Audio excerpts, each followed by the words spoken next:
Y'all know how many times I've restarted this shit? Too many times. Thank you. Let's go for the white guy. Let's go. Oh, he really went for it. Holy shit. Holy shit. Stop it. Stop it. Stop electrocuting motherfuckers. You know what I'm saying? Stop it. Oh my god, I took out the wrong guy. I took out the wrong guy. Ay, ay, ay, ay, ay, ay, ay. Ay, ay, ay. He did it to another one. Stop it. DJ Khaled. Stop it. Go eat something instead.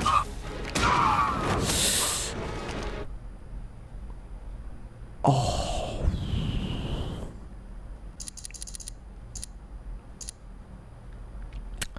Nah. We legends. We legends. We legends. We get back up. We legends. Fuck it. Yeah, nah. Nah, man, no. No. It's enough. It's enough. Enough is enough. Okay? We've done too much. We about to move to the next round. Marcus. What the fuck did I just say? Motherfuckers with guns. Let's go. Let's take this guy down. Thank you. Oh my god. He got a gun. Oh my god. He got a gun. Stop it. I'm done. I'm done. Next map. Next map. You know, I'm not built for Arkham Knight. I'm not built for Arkham Knight, man. Y'all gotta stop dogging on me like this. Fuck it. And you know what? Maybe it's the suit. Maybe it's the funky ass suit. I'ma just, you know, just do something different. I like the suit. I like the suit a lot. Look at that. Look at that. Sexy. Black and red. Yeah. Quarantine. Fuck it. Fuck it. Fuck. Wait. That was the map I was on. Oh, fuck. I'm gonna have to. No. We're not going back. We not going back. We not going back. Fuck no. With your grumpy looking ass. Oh my god. I'm in a hurry. I'm in such a hurry for something. You know what I'm saying? For what? What is it that I'm in a hurry for? Stop it. Enough. Yes, we started a new map. Okay? Okay? Okay? What the? Look at this clingy motherfucker. No. Now I know. I'm restarting a lot of maps. Yes. I'm exiting a lot of maps. Yes. And what y'all gonna do about it? Thought so. What y'all gonna do about it? What y'all gonna do about it? What y'all gonna do about it? Do something. I dare you. I dare you. Reach through the screen. Yeah. Let's go, fatty. On the ground. On the ground. Let's go. Headbutt. Look at that suit. That suit clean. The suits in this game, fuego, bruh. Absolute fire. Oh no. Not the fucking. Not the. Oh my god, he almost got me. You saw that shit? Look at this bitch. Get out of here. With your fat ass. With your giant ass. Fuck ass bitch. Nah, we taking you down. It's over. You just not.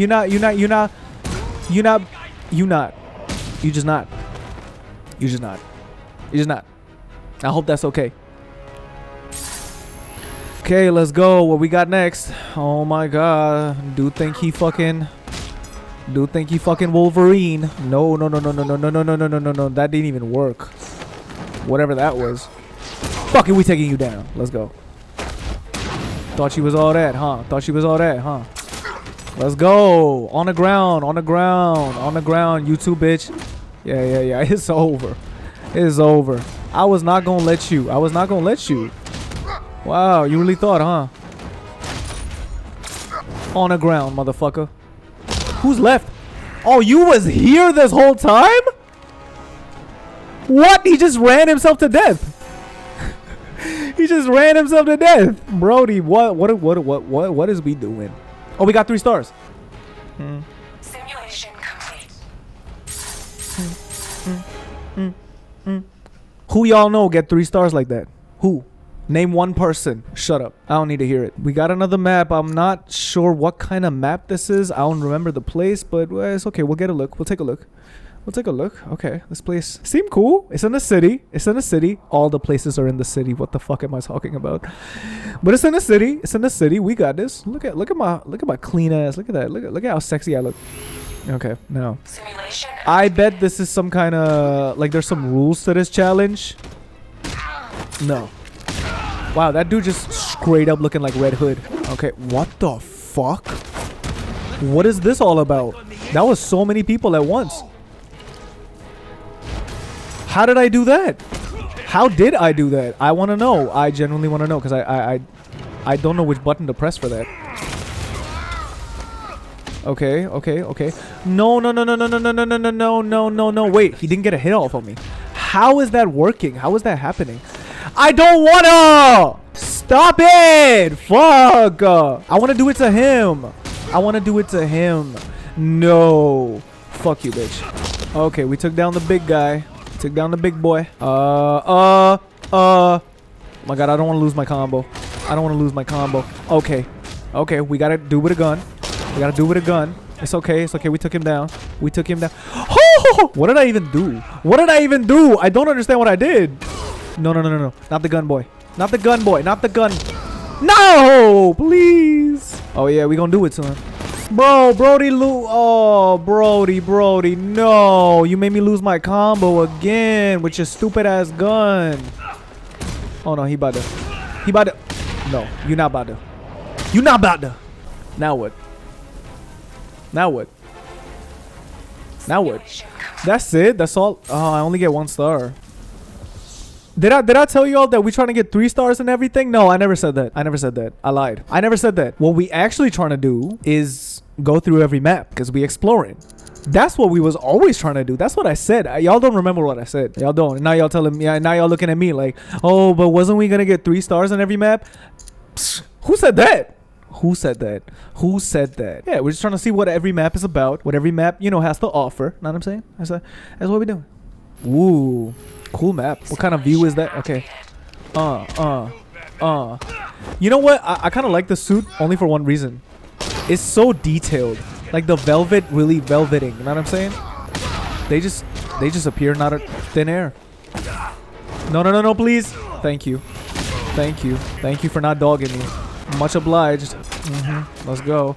No, no, you made me lose my combat. Combo. Fuck. It's okay, it's okay. I didn't get hit. It's okay, it's okay. It's okay, it's okay. It's alright. Brody was just about to run into absolutely nothing. Okay, I have to get this guy. I have to get this. Stop. The camera is messing with me right now. Stop it. Stop it with the guns. Stop it with the fucking guns. Stop it with the guns. Stop it with the guns. Stop it. Stop it. Stop it. Stop it. Stop it. Stop it. Stop it. Stop it. Don't shoot me. Don't shoot me. Don't shoot me, bruh. Please. Oh my god, he big. Oh, but I didn't take him down. I should have taken. Ah! No! Big guy. Yeah, come here, come here, come here. Let's go, let's go. Let's go, let's go, let's go. Yeah, yeah, of course I saw that, you know, whenever I was distant or, you know, whenever I withdrew, like she would lose her shit and she would be more clingy and shit like that, right? Shit, now she was leaning it, right? Because she's not out of that. Because trust me, like she hasn't changed even a fucking bit. If she has, then you know what? Actually, the person that gonna be the most proud of her is actually me. If she actually changes, even if it's for somebody else, I really couldn't give a fuck what she's doing with her life. What I mean to say, like the lesson that I was trying to tell you all about, they will get into a relationship with somebody else, like if you keep tabs on him, because I don't keep tabs on a bitch after I'm done with her. Like, please no. That's self-torture. That's self-abuse. Why the fuck would I want to do that? I'm not a masochist. While I was in the relationship though, whoa.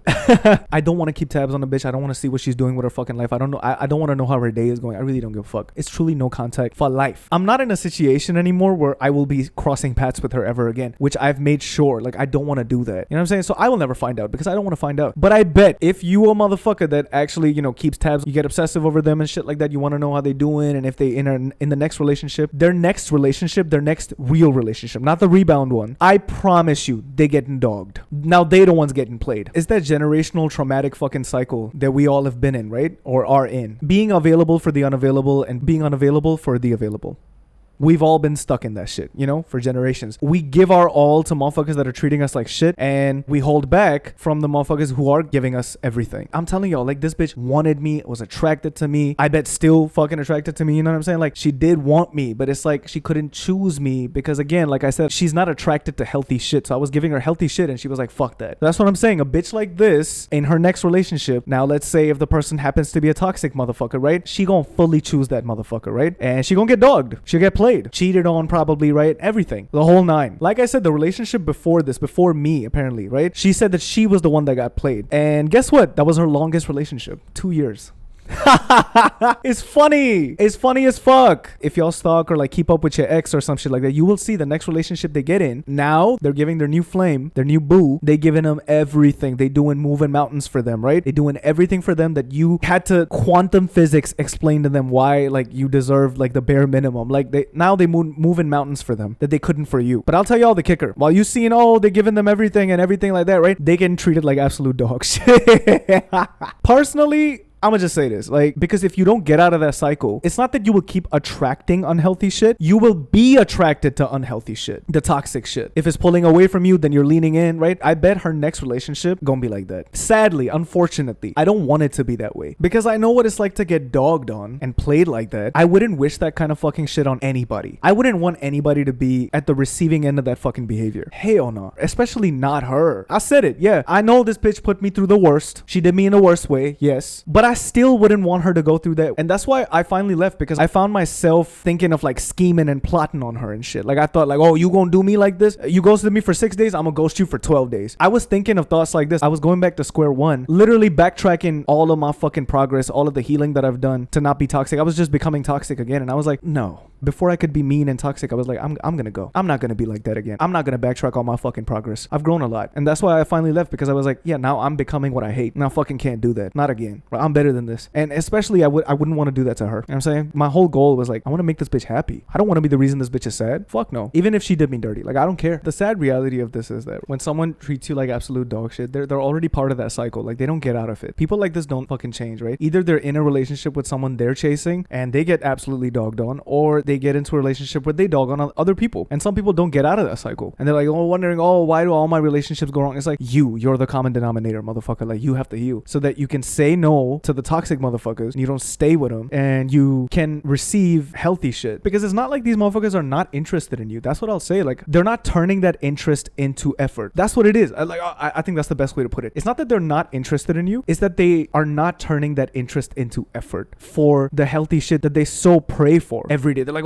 I just wish I had a healthy relationship, the stable relationship that everyone, dreams of and everything, right? They get it. They don't want to put the effort into it. It's a sad fucking cycle. And when I realized that for myself, I was like, yeah, I'm done. Again, like I said, if you stalk your exes and shit like that, don't stalk your exes. First of all, the word stalk. Listen to yourself. Don't stalk your ex. That's fucking creepy as shit. Don't do that. Right? Be better than that. Don't keep up with your exes. They're not in your life. But if you do, if you happen to, because we all do, we get obsessive. If you do, you'll see that they're in this relationship now and they're giving them their best. You're seeing the best version of them. And you're like, damn, where was all of this from me? Right? You're wondering that to yourself, right? Trust me. Yes, they're doing that. But it's because they're getting absolutely fucking played. That's the only reason. I don't know if that helps make y'all feel better about that shit. Like, it don't make me feel any better if that happens to her, personally. It really doesn't, because I don't want horrible things to happen to her. I don't want the same thing that happened to me from her to happen to her. Like, I really don't. That's why it's all love out here, because it's like, I wouldn't ever wish that fucking shit on her. To all the people out there that like, how will they get their karma and shit like that? Their own lives, living as them, waking up as them, is the karma. I need y'all to fucking understand that, right? Somewhere out there, they're in a relationship where now they're the ones chasing, now they have anxiety. There you go. That's your karma. That's your revenge. And it's kind of just like, you don't need to plot. You don't need to do shit. You just need to let them be. And boom, that's it. That's their karma right there. Their own life is their fucking karma. This is why I'm doing this the way that I'm doing it, because I kind of just like, I don't want to do the same shit to you. I don't want to hurt you. I don't want to do this to anybody for that matter, right? And that's why instead of doing all of this shit to you, I'm putting all this energy into just being vulnerable and talking about my shit and talking about my experience and healing through that, instead of making sure somebody else's life is a hell, or like going like, I'm gonna ruin you now because you ruined me. Like,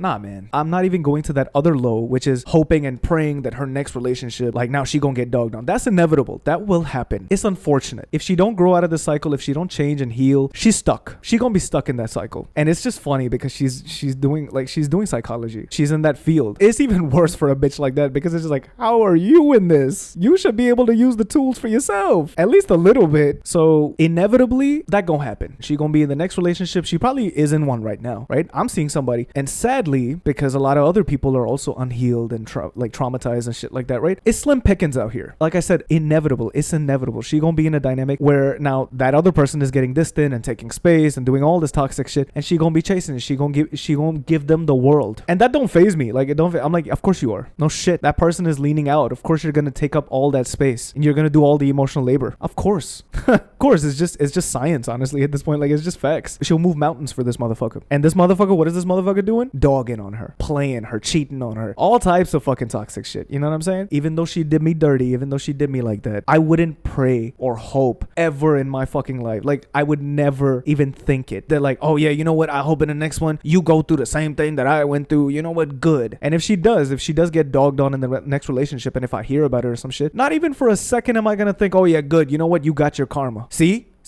Oh yeah, you see how it feels? No, it's gonna hurt. I'm gonna be like, oh fuck. My whole goal was to keep this bitch safe, protect her, provide for her, you know, be the man, you know what I'm saying? Like, be a real motherfucker, you know what I'm saying? And yeah, and I wanted to do all those things. I chose this bitch. And to know that, you know, in the next relationship she got dogged on, whatever, she got played, that would hurt. I wouldn't be like, oh shit, yeah, I won, now you got treated like that. Oh yeah, you know, I feel so much better now that you learned your lesson. It's like, what lesson did you learn? You're still in the cycle. You just went through the cycle again. What was the fucking point? What did we learn? Nah, man, my whole goal was to like lay my life down for this bitch. You know what I'm saying? Like, serve this bitch and worship the ground she walked on. If you saw me in this relationship, it was as if I was tailor-made by the gods specifically for this bitch. It's like as if like, yeah, like really, like God sent me for her. Like as like, and I don't believe in God, but like it was as if someone made me in a factory and said like, you're for this bitch. Here you go. Yeah, I worship the ground she walked on. She was the prettiest bitch in my eyes. You know what I'm saying? Didn't have eyes for anybody. I'm all about you, 1000%. So it would hurt to know or find out that like her next relationship, she's not in a healthy one and she's getting dogged on and she's going through emotional abuse or some shit like that. Come on, man. And I even told this bitch, I'm like, I set the bar in space. I set the bar really fucking high. Next relationship, next guy you go to, you better pick right. You know what I'm saying? Like, you better not fumble all of this and then go to the next person. And you know what I'm saying? Like now you're the one chasing. Now he's dogging you. Like what was the fucking point? I'm like, don't let nobody fucking treat you like shit. I told her that. I was like, stand up for yourself. If this bitch watching, you know what I'm saying? If you watching, bitch, look at me. If you watching, little midget, you know who you are. If you ever watch this, because it's so fucking long, right? You know what I'm saying? Like, and I have way more shit to say after this. So it's like, if you watching, you know, we had this talk so many times where I told you, I was like, I want you to do better. I want you to grow. I want you to actually level up in life. I wanted to level up with this bitch. I was like, I'm leveling up. You come up here with me. You know what I'm saying? But if it's not going to be with me, and if it's not going to be at my table, if you're not going to eat at my table, I still want you to eat. I still want you to have the best in life. I still want you to level up after this. Like, it would be really disappointing. It would really hurt a lot if after this, you know what I'm saying? Like I said, if she got into a relationship and like now she's getting dogged on and now she's the one in anxiety and losing her marbles and like her mental health is at a decline, that would be so disappointing to look at. I'd be like, you left all of this, you fumbled all of this just to fucking end up where? Are you fucking kidding me? If you just watered this grass, it would be the greenest ever. No, the grass is greener out there. Really? And then you end up with a motherfucker who dogging you? Really? That's what I'm saying. Like, I hope the fuck not. I really pray that this bitch don't end up with a motherfucker who gonna dog her, who gonna play her or cheat on her. You know what I'm saying? Like, no. I always told her, I was like, hey bitch, you know what I'm saying? Like, I set the bar in space. I set the bar real fucking high, you know what I'm saying? And I know she knew as well. I was like, I set the bar, and I'm like, you better not let nobody treat you wrong after this. You've been treated wrong enough in your life by your parents and everything. You know, your last relationship, apparently the guy dogged on you. Don't. Now you know better. Now you know better. You see, you smell, you get a whiff of little toxicity from them. Get the fuck out of there. You know what I'm saying? I told her that. Like, next guy, do not tolerate anything from them because you know, you just went through me. So I set the bar up there. You just went through me. So look out for yourself. Okay? I better not see you fucking slipping up. I better not see you fucking picking the wrong motherfucker. But it's the inevitable. It's the inevitable. You can't stop it. If a bitch still stuck in that generational trauma cycle, you know what I'm saying? That cycle, that toxic cycle that we're in. You know, somebody like reposted the tweet. It was on my Twitter. Like, I was going through I will still call it Twitter. I can't call it X for the life of me, right? I've called it Twitter my whole life. What the fuck? I was on Twitter. I was scrolling, and then like, you know, somebody retweeted an old Chris Brown tweet. I love Chris Brown. You know what I'm saying? And the tweet was, it's like, when you care, a motherfucker don't. And when you stop caring, now a motherfucker care. The cycle, I guess. And it is. That's what the cycle is. We're all stuck in that cycle. I'm not. Because I have proof. You know what I'm saying? Like, after her, like, all the people that I've been with and everything, like, everyone that I've dated, if I was not interested in somebody, I didn't waste their, like, no, I did not lead them on nothing. Like, I was just like, you know what? I'm about to go. And it was just like that. Please be mindful. Please treat people with kindness and respect. Treat people the way you want to be treated. Would you want to be dogged on like that? No, right? If you just don't want to put the effort, if you're not ready to grow, if you're not at that level yet to have that patience, have that understanding, then just let them all fucking know, like, hey, I don't have it in me. I'm gonna go. Okay, go then. And then don't pull that shit. Like, if you say you're gonna go, stick to it. Go. Don't try to be friends with them and shit like that. Like, no. Because this bitch, I told you what she did. You know what I'm saying? Like, every time I was like, okay, cool, but I can't be friends with you. I'm gonna go. Oh, no. Okay, then I'll be with you then. No, you just said, It's like as much shit, because after this, there's more shit. Like I'm recording this after I've recorded everything, by the way, because I was like, yeah, I have some more shit to pop off, but I was like, there's more shit that I'm going to talk about. But I needed to get this out the way. A little bit of positivity before, you know, we just get up into ghetto time. Like Will Smith said in Fresh Prince, he was like, stop. Ghetto time. You know what I'm saying? There was that one episode where Aunt Viv was about to give birth. There was in an elevator. The dude was not giving them the phone. And so Will was like, stop.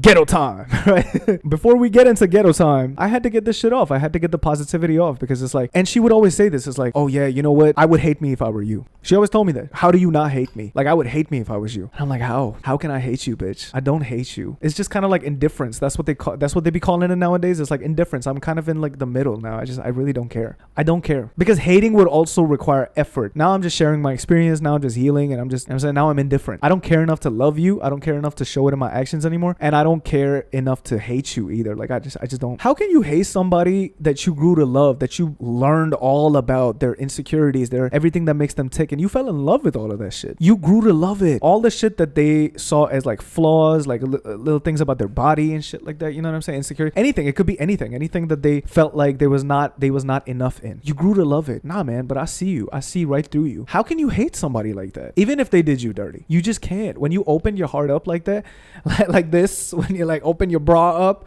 and you show them titties, you know what I'm saying? It's too late. You can't hate a motherfucker after that. You already opened yourself up. I can't close myself now. I can't just go like, oh yeah, switch. I hate you now. It's like, no. I got no space in me for hate. I don't got any space in me to hate on somebody. You know? I'll call a motherfucker out. I'll talk about my experience. If it makes you look bad, then that's on you. But it's like, I'm not hating. I hope nobody sees all of this shit as like hateful or some shit, because it's really not. It's kind of just like, I was done dirty. And you know what? I'm giving me justice. I'm not trying to prove a point, nothing. I'm just talking about the shit I went through. And that's the crux of it. So if you know that you're not at that capacity to treat somebody right, get out of there. Let them go. This is to all y'all motherfuckers that, you know, should know better. The right thing is to let them go. Not be selfish. Oh no, but I still want to have access to this person. I love the way they treat me. No. Find somebody who you also want to treat good, and then it'll be reciprocal. It'll be both ways. You can't be in a dynamic with somebody and it's just one-sided. It'll destroy the other motherfucker, right? This is what I'll say. Like, a lot of people are like, oh, it takes two to tango, it takes two to break a relationship. It's like, no. Who told y'all this? It only takes one person to break a relationship. Only one. Fuck out of here with this shit. It takes two. When in the history of ever has it taken two people to break a relationship? Takes one. I need y'all to fucking get that through your skull. Stop settling. To this bitch as well. It's like, after I gave you like fucking godly treatment, you know what I'm saying? Like, it's like, better not settle. I better not find out ever in my life. Like, randomly, if I hear about you or some shit, like if I see something, I better not see you settling for nobody. The next guy, even if he's healthy or whatever, he won't be at my level. I'm the best. I'm the best. You can't do better than me, bitch. But don't settle is what I'm trying to say. You already settled. You already settled. After me, it's only settling. But don't be with a toxic motherfucker. That's what I'm trying to say. After me, it's only settling. Like, there's nothing but settling. You only gonna settle after this. There's no one better. There's no one greater. Know what I'm saying? Like, there's no one. But the thing I'm trying to say is, don't settle. You know how to be treated now. It's like, don't take nothing less. And so this bitch gonna die alone. Because there's nothing better after this. You really got everything. All the healthy shit that you can expect in a relationship. I gave everything. I'm all fucking not built like that. After me, I better not see this bitch settling. Because, man, I'm going to be like, you're just walking disappointment. Like, you really a failure. Because what the fuck? You had this and like, now you know what to look for in a person. For example, after this bitch, I know now what not to look for in a bitch. Because this is the first and last toxic bitch that I've ever been through and will ever go through. Right? Because I've never been with a toxic bitch before this. Well, okay. I was with like 2-3. But I knew when to leave. Like, that toxicity was really like in my face toxicity, right? Like, it was like, there was once a girl I was with and like, I really don't give a shit. She was abusive physically, not like playfully hitting. Like, I'm talking like, and it like the first time I saw it, the first time it happened, I was like, I'm out of here. This is over. Oh, and that bitch was crying for a whole week, just crying, sending me voice notes and shit like, oh my God, I'm really sorry for what I did. I'm like, that is not excusable. I'm sorry, I'm going. If that happened once, oh hell no, right? Like, some things are just direct red flags in your face, red flags that like, if you didn't leave the first time, bro, you in a world of pain. You setting yourself up for a world of pain if you don't leave the first time. So yeah, for me, thankfully, I was not that attached to this bitch. She did that and I was like, oh, look at the time. Look at the fucking time. It's time to go. I was like, I'm out of here. You scary, bitch. I was like, fuck this. So yeah, I've been with some toxic bitches, but just like, I knew when to leave there, right? Because there was nothing emotionally keeping me there. So I was like, okay, I said, I'm going. But this bitch, there was more like attachment, emotional, like there was more like weight. And that's why. So that's what I'm saying. Like, it's like, now I know what not to look for in a bitch. But this bitch, now she know what to look for in a person because of me. So you best not. You're not going to do better than me, bitch.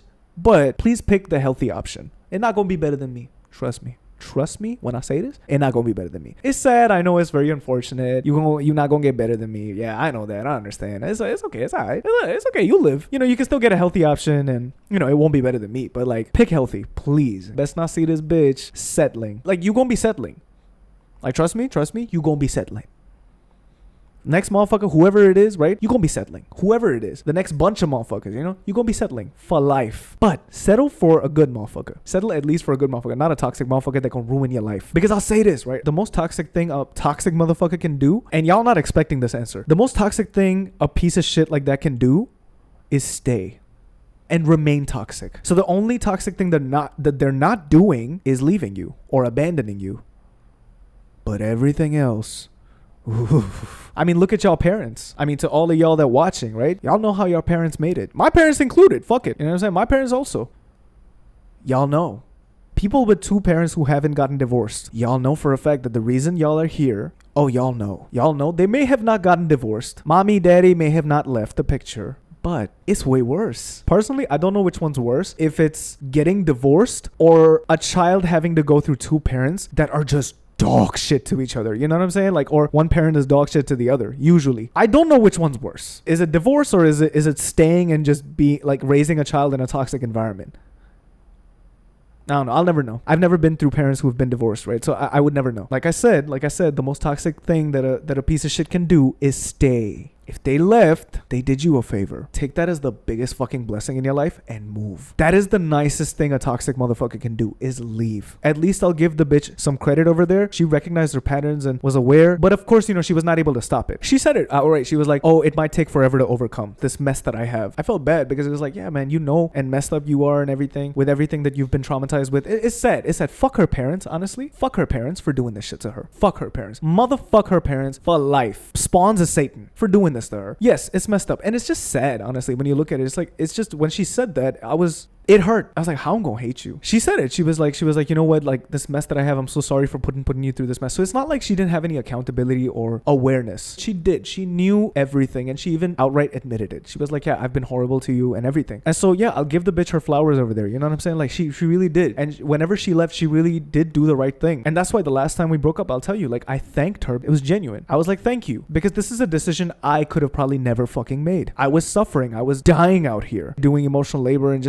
I was a mess. And she saw that and she's like, sure, it was a unilateral decision and she made the decision on my behalf. But honestly, at that point, good. I'm glad she did because I was a fucking mess. I lost myself completely again, twice. Thank you for doing this because this is a decision I could have never fucking made. Towards the end, in the middle, yes, I was leaving and I was like choosing myself and shit like that, right? But towards the end, I was so deep in that I was like, you know what? Nah, we making it no matter what. So optimistic. Like, this is the toxic kind of optimism because I was like, I could clearly see like this is not a situation worth picking back up. Thank you, seriously, because this is a decision I couldn't have made to save my life. And I really needed to save my life right there because I was dying. I was slowly killing myself, right? Dead inside type shit. And so I thanked her and I was like, you know what? You kind of did me a favor. I'm pretty sure that's how she looked at it too, by like, in a way, I'd like to believe that like, yeah, she did do that for the better of my well-being. And you know what? Thank you, bitch, for doing that. She was aware enough to at least maybe not change her behavior or change her ways or whatever the fuck. Sure, that's a conversation that will be had in the rest of this video. But before we get to ghetto time, at least I'm gonna give her flowers and say maybe she was not aware enough and willing enough to change her behavior and change her ways and her patterns, but at least she was aware enough to know that at least, you know what, I won't put you through this anymore.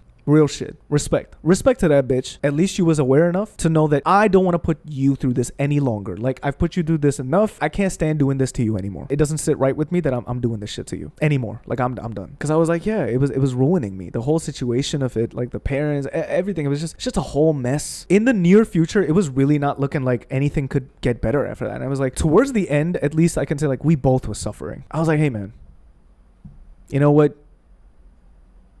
Fuck it.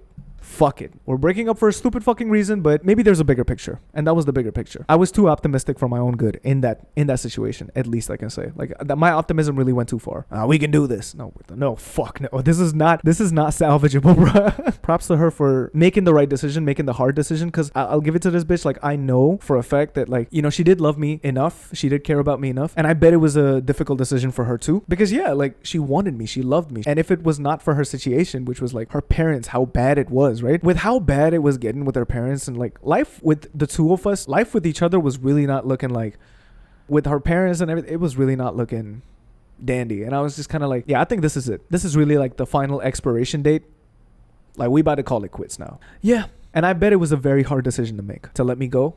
Yeah, I bet it hurt a lot for her too to do that. There would never be any hate for this bitch, right? But did I deserve all of that? Fuck no. Cue the rest of this video. You know what I'm saying? Like now we're about to get into ghetto time. I wanted to get the positive out of the way so that y'all know like it's not one dimensional. You know what I'm saying? It's not as one dimensional as I may try to make it seem later on, right? It's not as black and white. There were a lot of factors, like a situation at home, but did I deserve that? Fuck no. She just didn't have any space in her life to have anything healthy because of her fucking parents. Her parents just embodiment, the epitome of just toxic, just absolute toxic shit. This was post the breakup, the final breakup. This was post, and we was still kind of talking here and there. And she said that she was like, I'm really sorry for all of this mess that I put on you.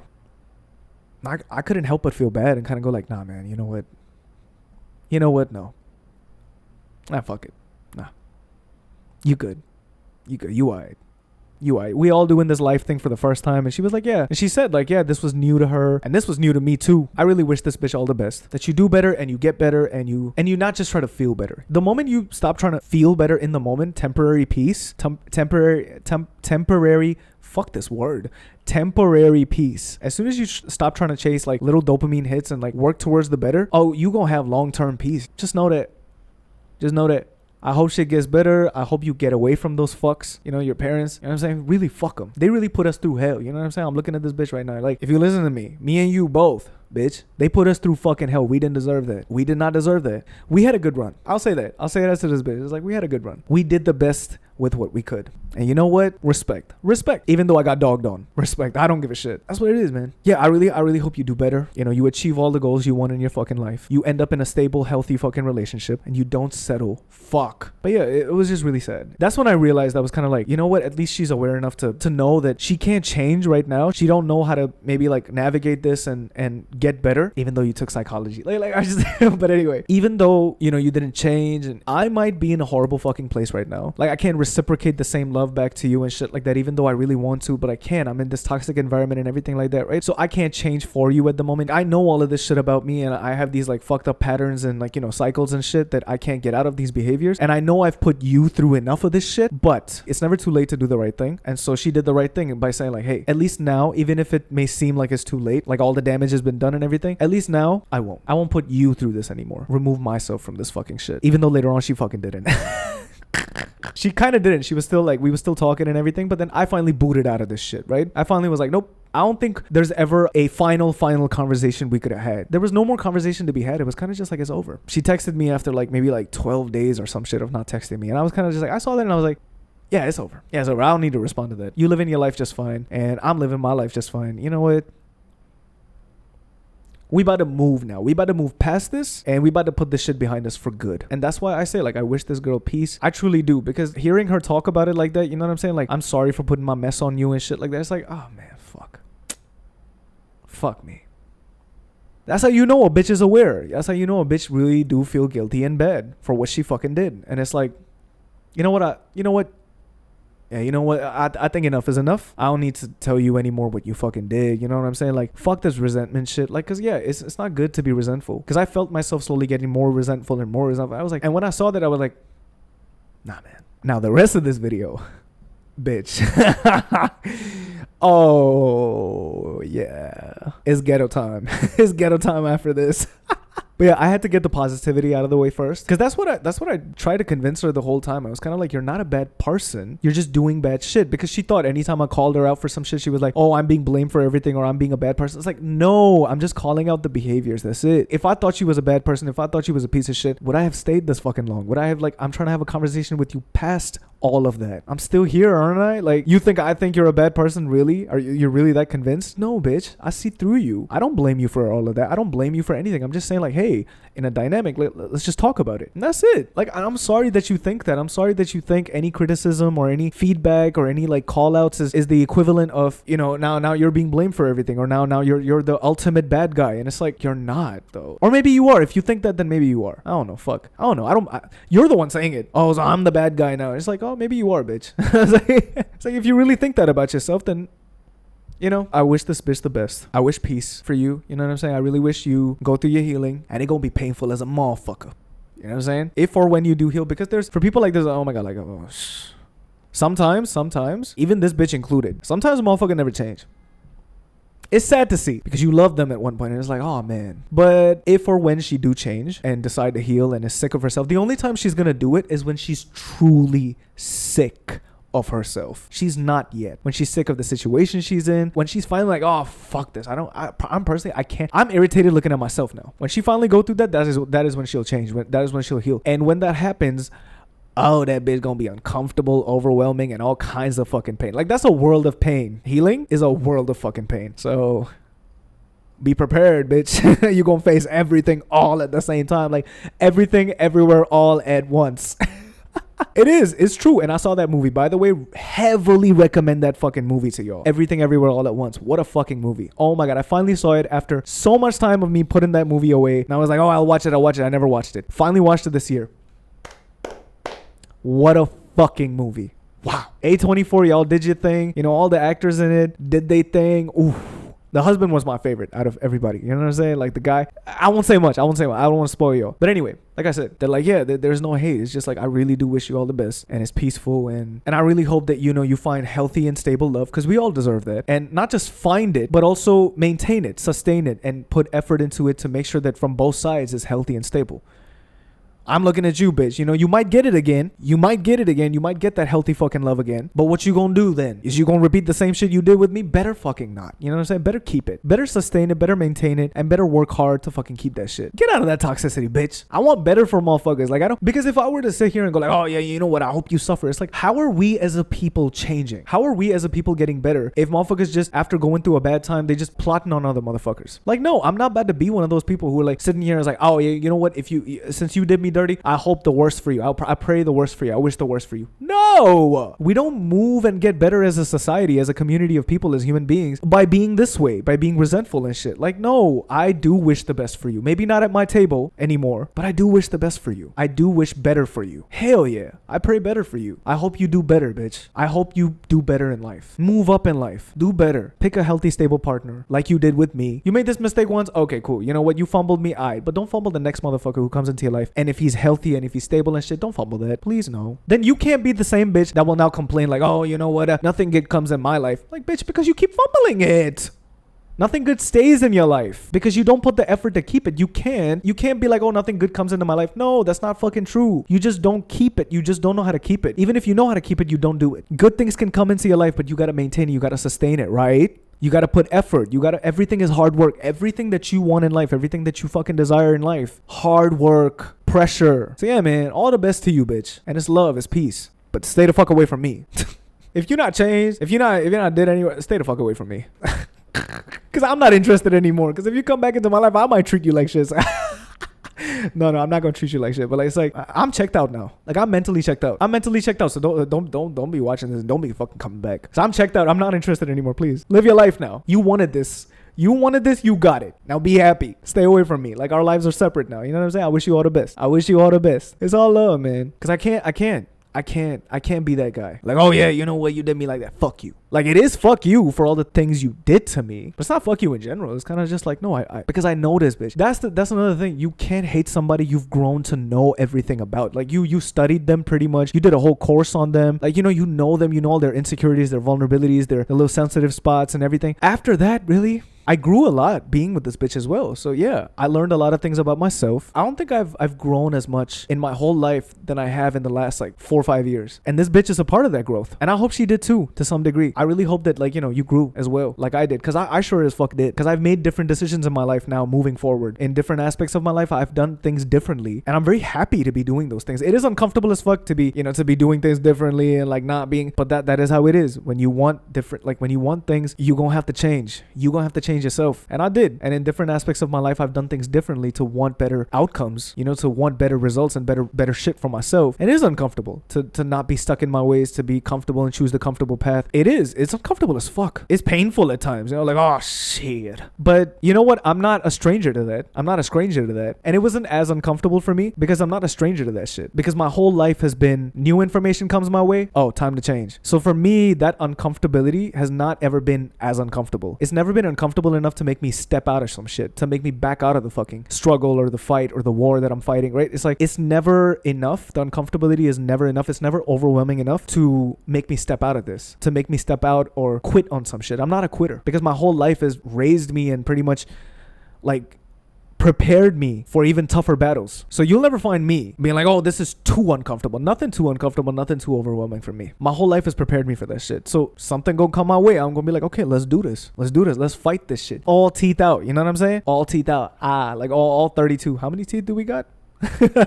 All teeth out. Know what I'm saying? I'm a dog. That's me personally. That's how I am. So I grew a lot in the last 2 years, you know, because of this, like, you know, not because of this bitch, but being in a relationship with this bitch, I grew a lot. I learned a lot more about myself. I discovered more about myself because it's about curiosity as well. Never let curiosity fucking die. This is the reason why most of us, like a lot of people out here, are just like backing out of shit, quitting, protecting their peace. You know what I'm saying? Like, because you're not curious. The curiosity is dead in a lot of motherfuckers. Like, oh shit, before something bad happens, back out. It's like, be curious, motherfucker. You know what I'm saying? And that's why I think I'll always be proud of myself for being curious, for being like, okay, cool, because I know I have accepted that things come with their bad and their good. Nothing comes without its bad. Nothing in life comes without its cons and pros together. People, objects, careers, life, like anything in your life. Nothing comes without its downsides. And once you accept that everything in your life that you really want, even the things that you really like or love, will come with some downsides. Will come with some really, you know,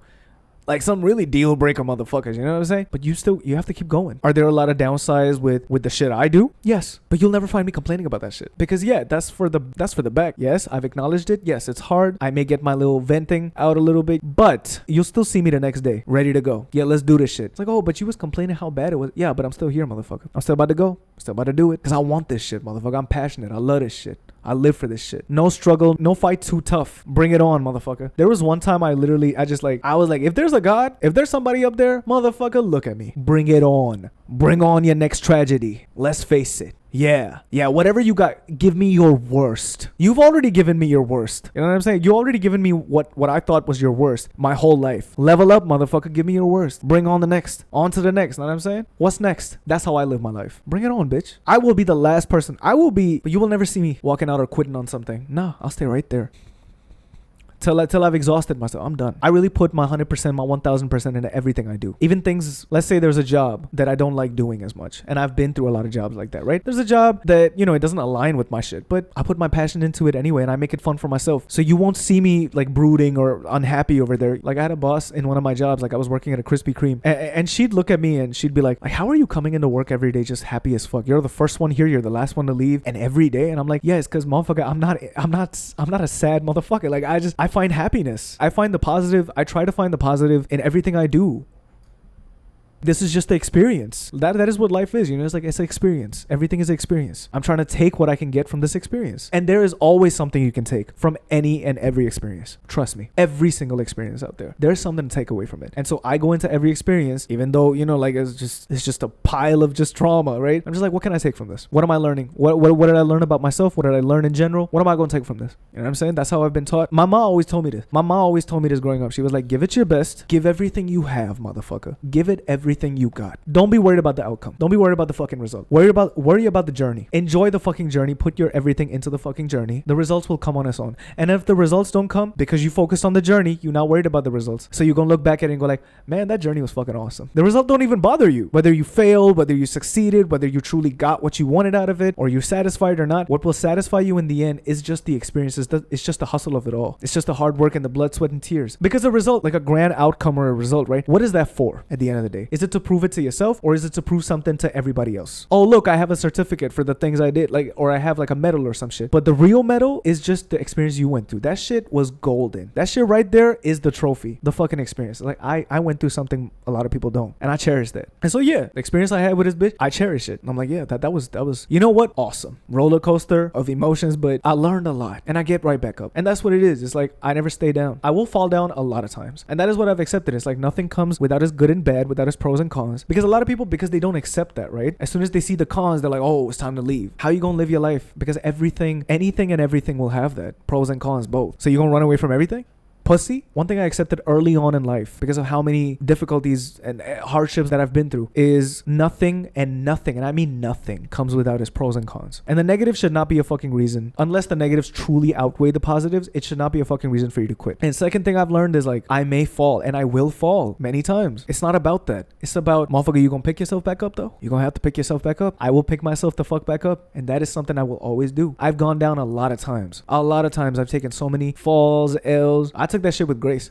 Not every single time. I'm human, okay? So there were some L's I did not take with grace. But but that's human. It's human to just admit that, like, yeah, I've made my share of mistakes. And, you know, I've taken some fucking L's. I've looked like a clown in many situations. But that was me. That was me, motherfucker. Yeah, that was me. I'm not trying to hide anything from anybody. Like, oh, no, that was not me. Or like, oh, you know, I'm trying to split the narrative. No, that did happen. Now we get back up. Now time to get back up. We don't dwell on it. We don't try to hide it. Nah, it's all part of you. And it's the thing you laugh about later on. And that's real strength right there. It's like, you laugh about it. You're like, yeah, man, you know what? And I remember when that fucking shit happened. Oh, man. Look at where we are now. And you're finally able to be at that point where you're able to laugh at it and, you know, crack a joke about it, because it's like you turn your pain into strength. You're finally in that place where you're able to look back and you're like, hey, remember when that happened? Because yeah, it's like now you're in a better place. So it's like, yeah, at the end of the day, I want the same for everybody. I really do. I really want to just uplift everybody up. That's why I put out what I put out, because it's like the end of the day, I may be a little, you know, crazy, you know, because I'm crazy as fuck, but I think that's what it is. I'm crazy about this shit. I'm passionate about this shit. I'm crazy. I do this for a reason, and the reason is the lesson of it all, and I want everyone to take that. And the message of this is just to uplift everybody. It's like, hey man, if you stuck down, I know that I'm not the only motherfucker going through this shit. I want everybody to pick themselves back up and be around people that uplift you, and uplift them back, reciprocate that energy. You know, you got motherfuckers in your life that love you, that would go the extra mile. Treat them with kindness. Give back. Watch how good that fucking shit feels. That shit will make you feel good to do shit for other people. And it does for me too. It really does. Like, I love doing shit for people. I love doing shit for the people I love. I love it. I live for that shit. Oh yeah, you know what? That's gonna make you happy. Like, for example, the reason I always get flowers for every date that I've ever had, right? Is because it's like, I see some girls,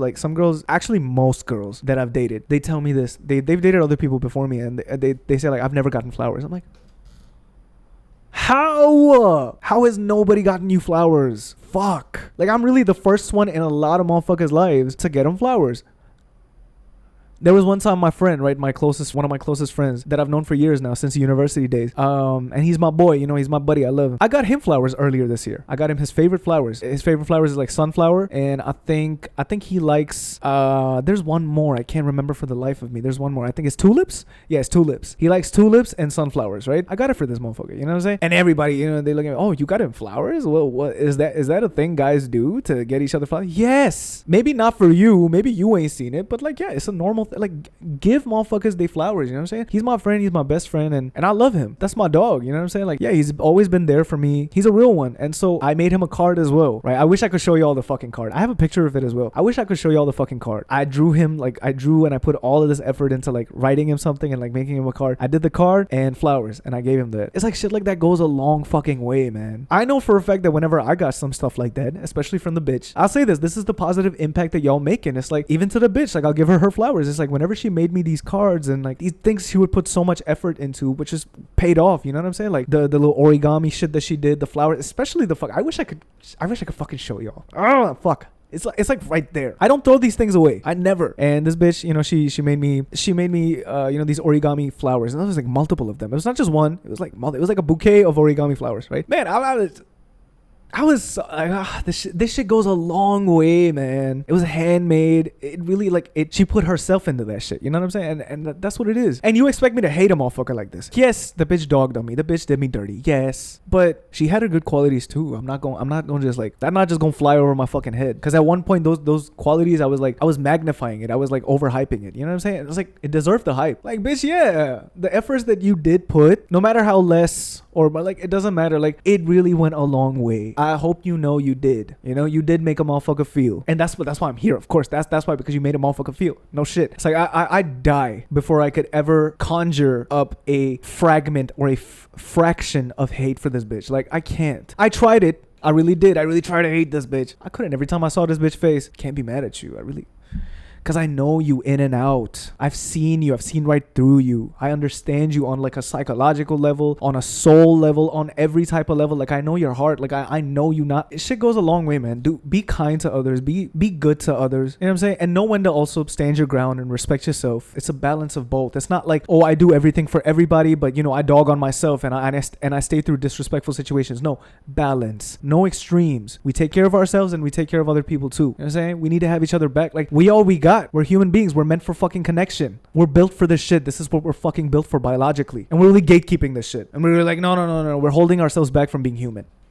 What? Go out there, make somebody happy for a change. Go out there, remember the friend you haven't called in a while. Give them a call. Tell them you love them. Spread some love, cheer, happiness, you know what I'm saying? Don't be miserable and make others miserable too. Like, nah, man. I will never, no matter what kind of fucking dog shit behavior I see in my life, nothing is gonna change the person I am. It's only gonna make me better. It's only gonna help me learn. And it hasn't. Like, till this day, it hasn't been able to change me at the core of who I am. It hasn't. And I'm proud of that. And I'll fucking flex that shit. Nothing in my life, so far in the 26 years of me living, has been able to change me at my fucking core. Like, nothing will ever change me just because, you know, I went through that. Don't mean like, oh yeah, now, you know, whoever comes in my life, I won't trust them. I won't this and that. No. My heart is open as a motherfucker, bitch. I open the gates. They gonna stay open. I'm not closing them. And you know what? Even if I tried, and I have tried, now that I opened them, I can't close them. Once you open them, you truly cannot close them. That's what it is, because at once it was closed. I was running away from shit. I was hiding. I was escaping from reality, and I was not trying to face myself. But when I finally did, I opened up my fucking heart. I opened up my heart, myself to all this vulnerability and shit like that. I can't close it.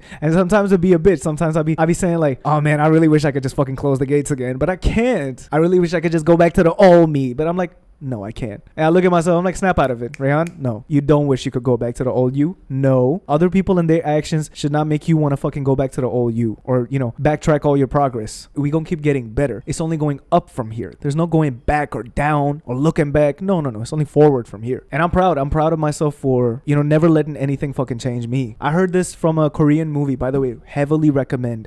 It's not for the faint of heart. You know, just be cautious, because it tackles some very heavy, sensitive topics like, you know, abuse, sexual abuse, just domestic as well. And it's just like, I'll tell you what the movie is about. It's about these orphans who are disabled, like, you know, they're special needs. They're at the school, and of course they don't have parents to go back to, right? And you know, the school just kind of like dogs them, mistreats them, abuses them, and it's just a heartbreaking focus. It's a real life story, by the way. It brought change when they made a movie about it called Silenced. It's Korean translation to Silence. Like, it became a law in the country. It was a very life-changing movie for everybody. Like, it changed the country, changed South Korea, and they had a law where the rules were stricter now. Like, it was way more strict. This kind of shit gonna be looked at with more eyes on it. We gonna have more eyes on behavior like this, so that it can't fly. I'm already like about to tear up, because this movie, like, when I watched it, I was like, fuck. I stopped myself a lot from watching this movie, because I was like, oh my god, I'm gonna have to have a box of tissues next to me when I'm watching this shit, right? But then I was like, oh no, you know what? Real men cry. You know what I'm saying? So I'm about to cry, right? So, and yeah, man, I was crying throughout the whole fucking movie. And I was about to say this about sensitivity real quick, just to digress. Everybody is equally just as sensitive as everybody else. It's not that some people are more sensitive than others. It's just how you go about it it is different. It's not that you're not as sensitive or you are more sensitive than the next person. You handle it differently. You tackle it differently. You act on it differently compared to the next person. That's it. Everybody feels the same shit because we all go through similar experiences, all of us throughout life. You know what I'm saying? It's just that we handle it differently. We tackle it differently with the tools that we're given from a young age. Some of us suppress it. Some of us put it deep down. And that's why you'll see motherfuckers who seem unaffected, but they're thinking about it. They go back home and probably cry about it and probably don't tell anyone about it. Just because you can't see it doesn't mean that they aren't. That's what it is with this bitch as well. I was like, I could see she would be unaffected by something. She'd be nonchalant. And I'm just like, and then she'd fully break down about something. And I'm just like, open the fuck up, man. Stop trying to, like, this facade, this need. She told me herself, she's like, you know what, you really pulled down my facade. She was like, you know what, that I need to give up this facade and shit like that, like, because everything, all this shit that I'm doing is a mask, it's a lie. And same with me, a bitch, I know, because I saw myself in this bitch. I saw myself from 2 years ago in this bitch. I was like, I was you. I know what you're doing. I know what the fuck you're doing, but I can't save you. I thought because I'm well versed for this shit. I used to be her. I used to be this bitch. So, like, you know what, let me say it is, bitch. Let me be Captain Save a bitch. You can't save somebody from themselves. They have to save themselves. When I really get to the bottom of it, she'd be like, oh yeah, I actually feel this way. And, like, you know, I'm like, see, I made a safe space for this bitch. And I was like, yeah, you know, like, I know you feeling this. Everybody is sensitive because it's human to be sensitive, to have emotions. That's the whole reason we got emotions, man. These things are core aspects of being a fucking human being, and we just stop ourselves. Like, we shame other people as well. Oh my god, you're so sensitive, as if being sensitive is a bad thing. It's like, yeah, you hit me in my sensitive, of course I'm gonna be sensitive. Of course you are sensitive too. And being authentic and unapologetically yourself and real is to just live your fucking shit. If you want to cry, you cry. You don't worry about others or what you may be looked at as or whatever the fuck. You cry. For such a long time it was this men don't cry type shit. Why did it go on for that long? Crying for men was such a taboo. A lot of these things we've just shamed each other into gatekeeping being human. Oh, don't, because other people cannot deal with the uncomfortable emotions because they're uncomfortable, so they'll just shut you down. Oh, because I'm uncomfortable, so you don't get to be that way. You don't get to be your authentic self because I'm uncomfortable. Why are you uncomfortable? Let's talk about that. Exactly, because you are not being your authentic self as well, and now you're stopping other people from doing it. It's a cycle. It just keeps going. Hurt people, you know what I'm saying? So if you're insecure, say it, because it's not wrong to be insecure. We get insecure. It's like, cool, we have these thoughts, we get sensitive. I'm not saying be insecure, remain insecure. I'm just saying, like, you can talk about it. It's such a taboo to talk about it. Oh, I'm insecure. Oh, if you go, oh, now my facade, my stoic, you know, my exterior, oh, it's been ruined. Oh, now everyone thinks I'm chalant, trying to be nonchalant for so long. It's just like, bro, shut the fuck up. Just be yourself. If you're insecure, you're insecure. Hey, I'm insecure about this one thing. Talk about it. I've been insecure about things in my life a lot, actually, growing up. But I don't hide away from that. I don't say like, oh yeah, you know, wow, I could never be. I could never be. The more you do that, the more you hold yourself back because of what other people think about you, or because of what you think about yourself, because of what other people think about you, or because what the general notion, the statement is, which is like, oh, always keep your composure, always be stoic, always, you can't let your guard down. Brother, I just want to be myself. Can I just fucking be myself? Thank you. Oh, that didn't affect me. Oh yeah, it was like, but it did. Oh, see, it affected you. Okay, so, oh, that means you're weak. That means you let it get to you. Yeah, I had a weak moment. Okay, call me weak. I was weak. What's the problem with that? We all have weaknesses. We all have moments where we get weak, and that's okay. That's my strength, is recognizing my weaknesses and my strengths and living it out. I'm not going to dwell on it, but I will process it. That's true processing right there. If you want to process your fucking emotions, you have to live it. If you're angry, you let it out. If you're mad, you let it out in a healthy way, of course, not at the cost of somebody else. What are we doing? Don't cry. No, I'm about to cry. I feel a way about this shit. I have one life. I'm not about to stop myself from being human, from being myself. I've accepted what I am, which is a human being. I feel all of these things, and I'm about to feel it all the way through. I'm crazy, bitch. You know what I'm saying? Like, yeah, don't hold yourself back, because you're gonna hate yourself for doing that. You're gonna resent yourself. It's a lot of self-load that comes with that shit. That's what it is. I'll tell y'all one cheat code. If you're trying to hold your composure against the motherfucker who clearly provoked this reaction in you, you're holding yourself back because of the people pleasing, because of the I don't want to make them uncomfortable with my emotions. They made you uncomfortable. And the realest shit that we can do for each other is hold space for each other. And that is only gonna happen when everybody else is also off of that shame pack that they fucking smoking. As soon as people stop smoking that fucking pack of shame, they'll be able to respect that space with you as well. We in dynamics with each other, right? Of course you're gonna trigger something. Of course you're gonna make somebody uncomfortable. Of course you're gonna fucking challenge somebody and it's gonna make them uncomfortable or overwhelmed. We're different people. All the same, more or less the same, but still different. But it's what you do when you feel uncomfortable when you're made to feel uncomfortable. Is that person holding space for you? Are you holding space for them? It's like, if that person is uncomfortable, it's like, hey, you know what? You get a little softer with them. It's like, hey, cool, what's up? But if you have to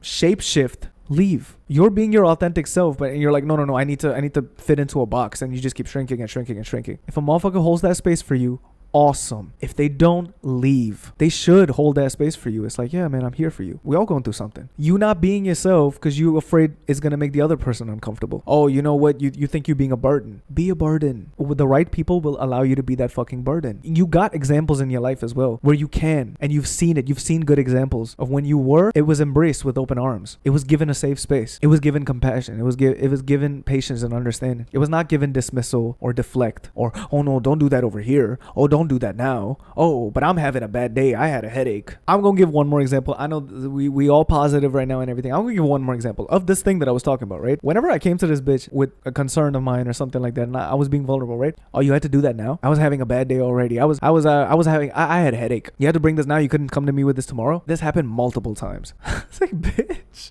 But whenever she came to do anything, like she trauma dumped a lot, brother. I didn't see it as a trauma dump at the time, of course. I was like, no, what happened? Like, please tell me about it. Let me hold this space for you, right? And I would hear her out all the time with everything, and I'd never be like, oh, you have to do this now. I made time in the middle of something that I was doing, probably very important, right? To listen to her, to be there with her through that shit because something happened or whatever the fuck, right? This was another thing about me. I never bothered this bitch with things that were happening in my life. I don't do that. I don't complain about my fucking life, what's happening in my personal life to anybody. I don't do that shit. I don't come to somebody and be like, oh my god, you know what happened with me today? Oh, right? Like, no, whatever. If you ask me about it, sure, I'll tell you. But like, usually you won't hear me complain about something that happened in my job, or like, I'll be like, yeah, day was good, productive, whatever. You know what I'm saying? But this bitch, oh my god, every now and then, oh my god, this happened, that happened. So I'd only come to her with concerns about us, the relationship, anything that was just concerning us. So it was not even like I was coming to her with concerns, or like I was bothering her with the weight of the world or some shit. I was like, I'm in a relationship with you, so I will come to you to talk about things regarding us. Because guess what? This aspect of your life and my life, we share the relationship. I will come to you when there's concerns about us. So I'm keeping it G. I'm keeping it cutthroat. I don't come to you about anything else. Whenever I did, oh, you have to do this now. Really? Making it about her. Every time, just making shit about her. Anytime I brought up my concerns, it's like, now? Really? Now? Ugh. She starts snapping at me and getting irritated at me and shit like that. Like, low-key, that's emotionally abusive. I'm not gonna lie. Call it for what it is. The last time she broke up with me, the final time, the final, like, nail in the coffin, we done the dirty. And then right after that, as soon as she got her nut, as soon as I rocked that bitch's world for, like, the billionth time, right? You know what I'm saying? Gee.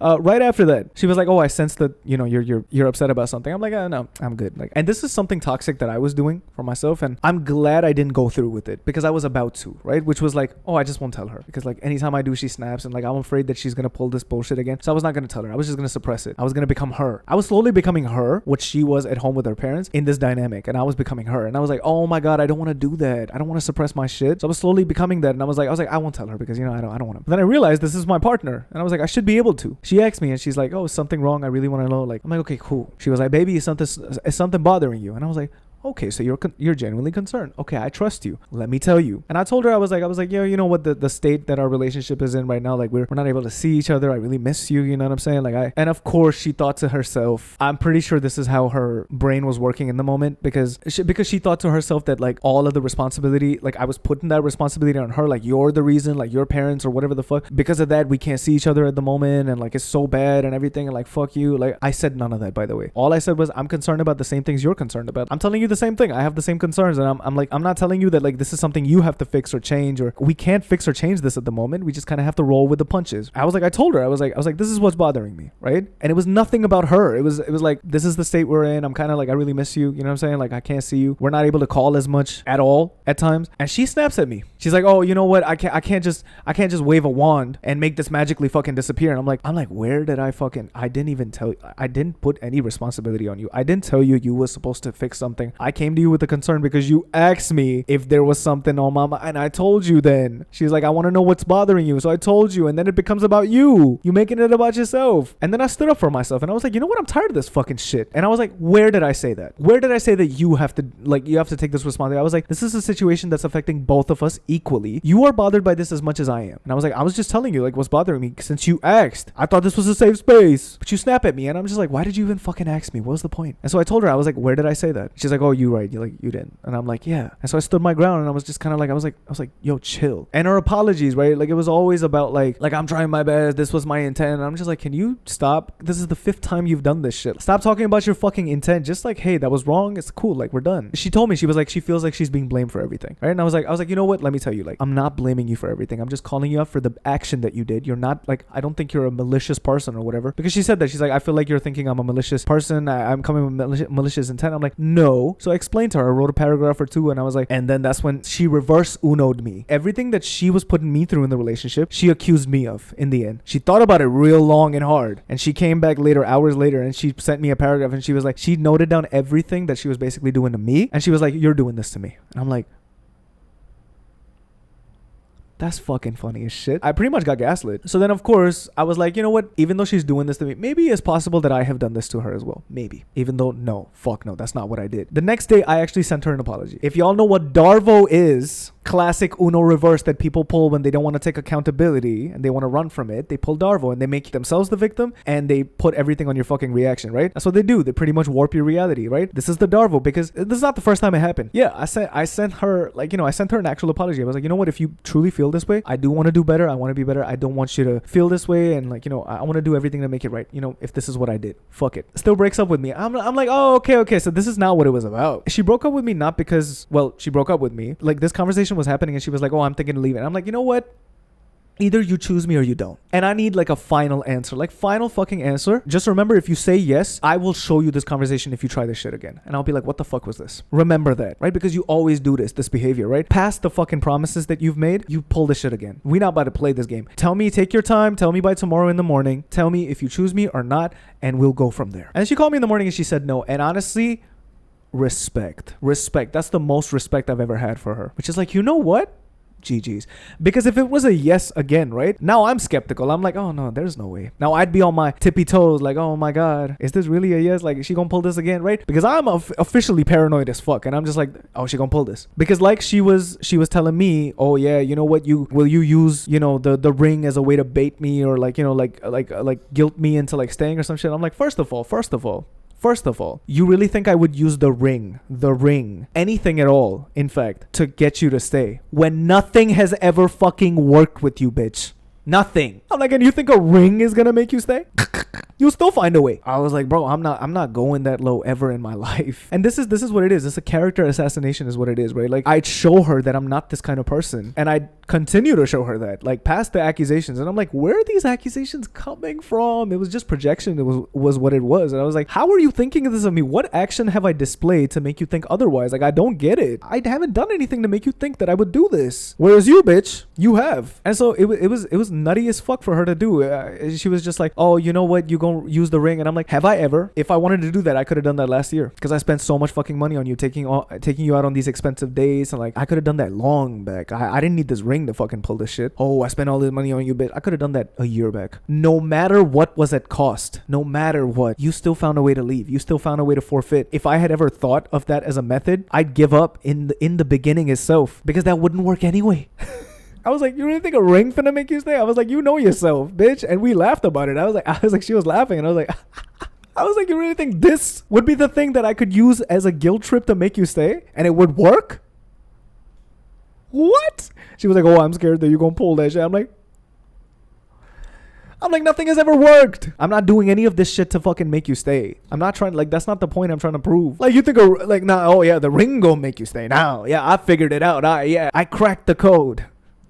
This bitch. I'm sorry. Like, it's just funny, honestly, looking back at it. I'm just like, oh, yeah. Now the ring is going to work. Like, no, I did not think that. And I'm like, okay, cool. We going to make an agreement, right? If you're so afraid that I'm going to pull this shit to make you stay, right? And you're afraid that any argument that we have, I'm going to pull this shit, this petty shit, which I don't, which I won't. So you don't have to worry about that, right? You gotta not threaten to leave every time we have a conflict because you know what you're doing. You gotta stop doing that. It's messed up. And she was like, okay. And then proceeds to do it every single fucking time anyway.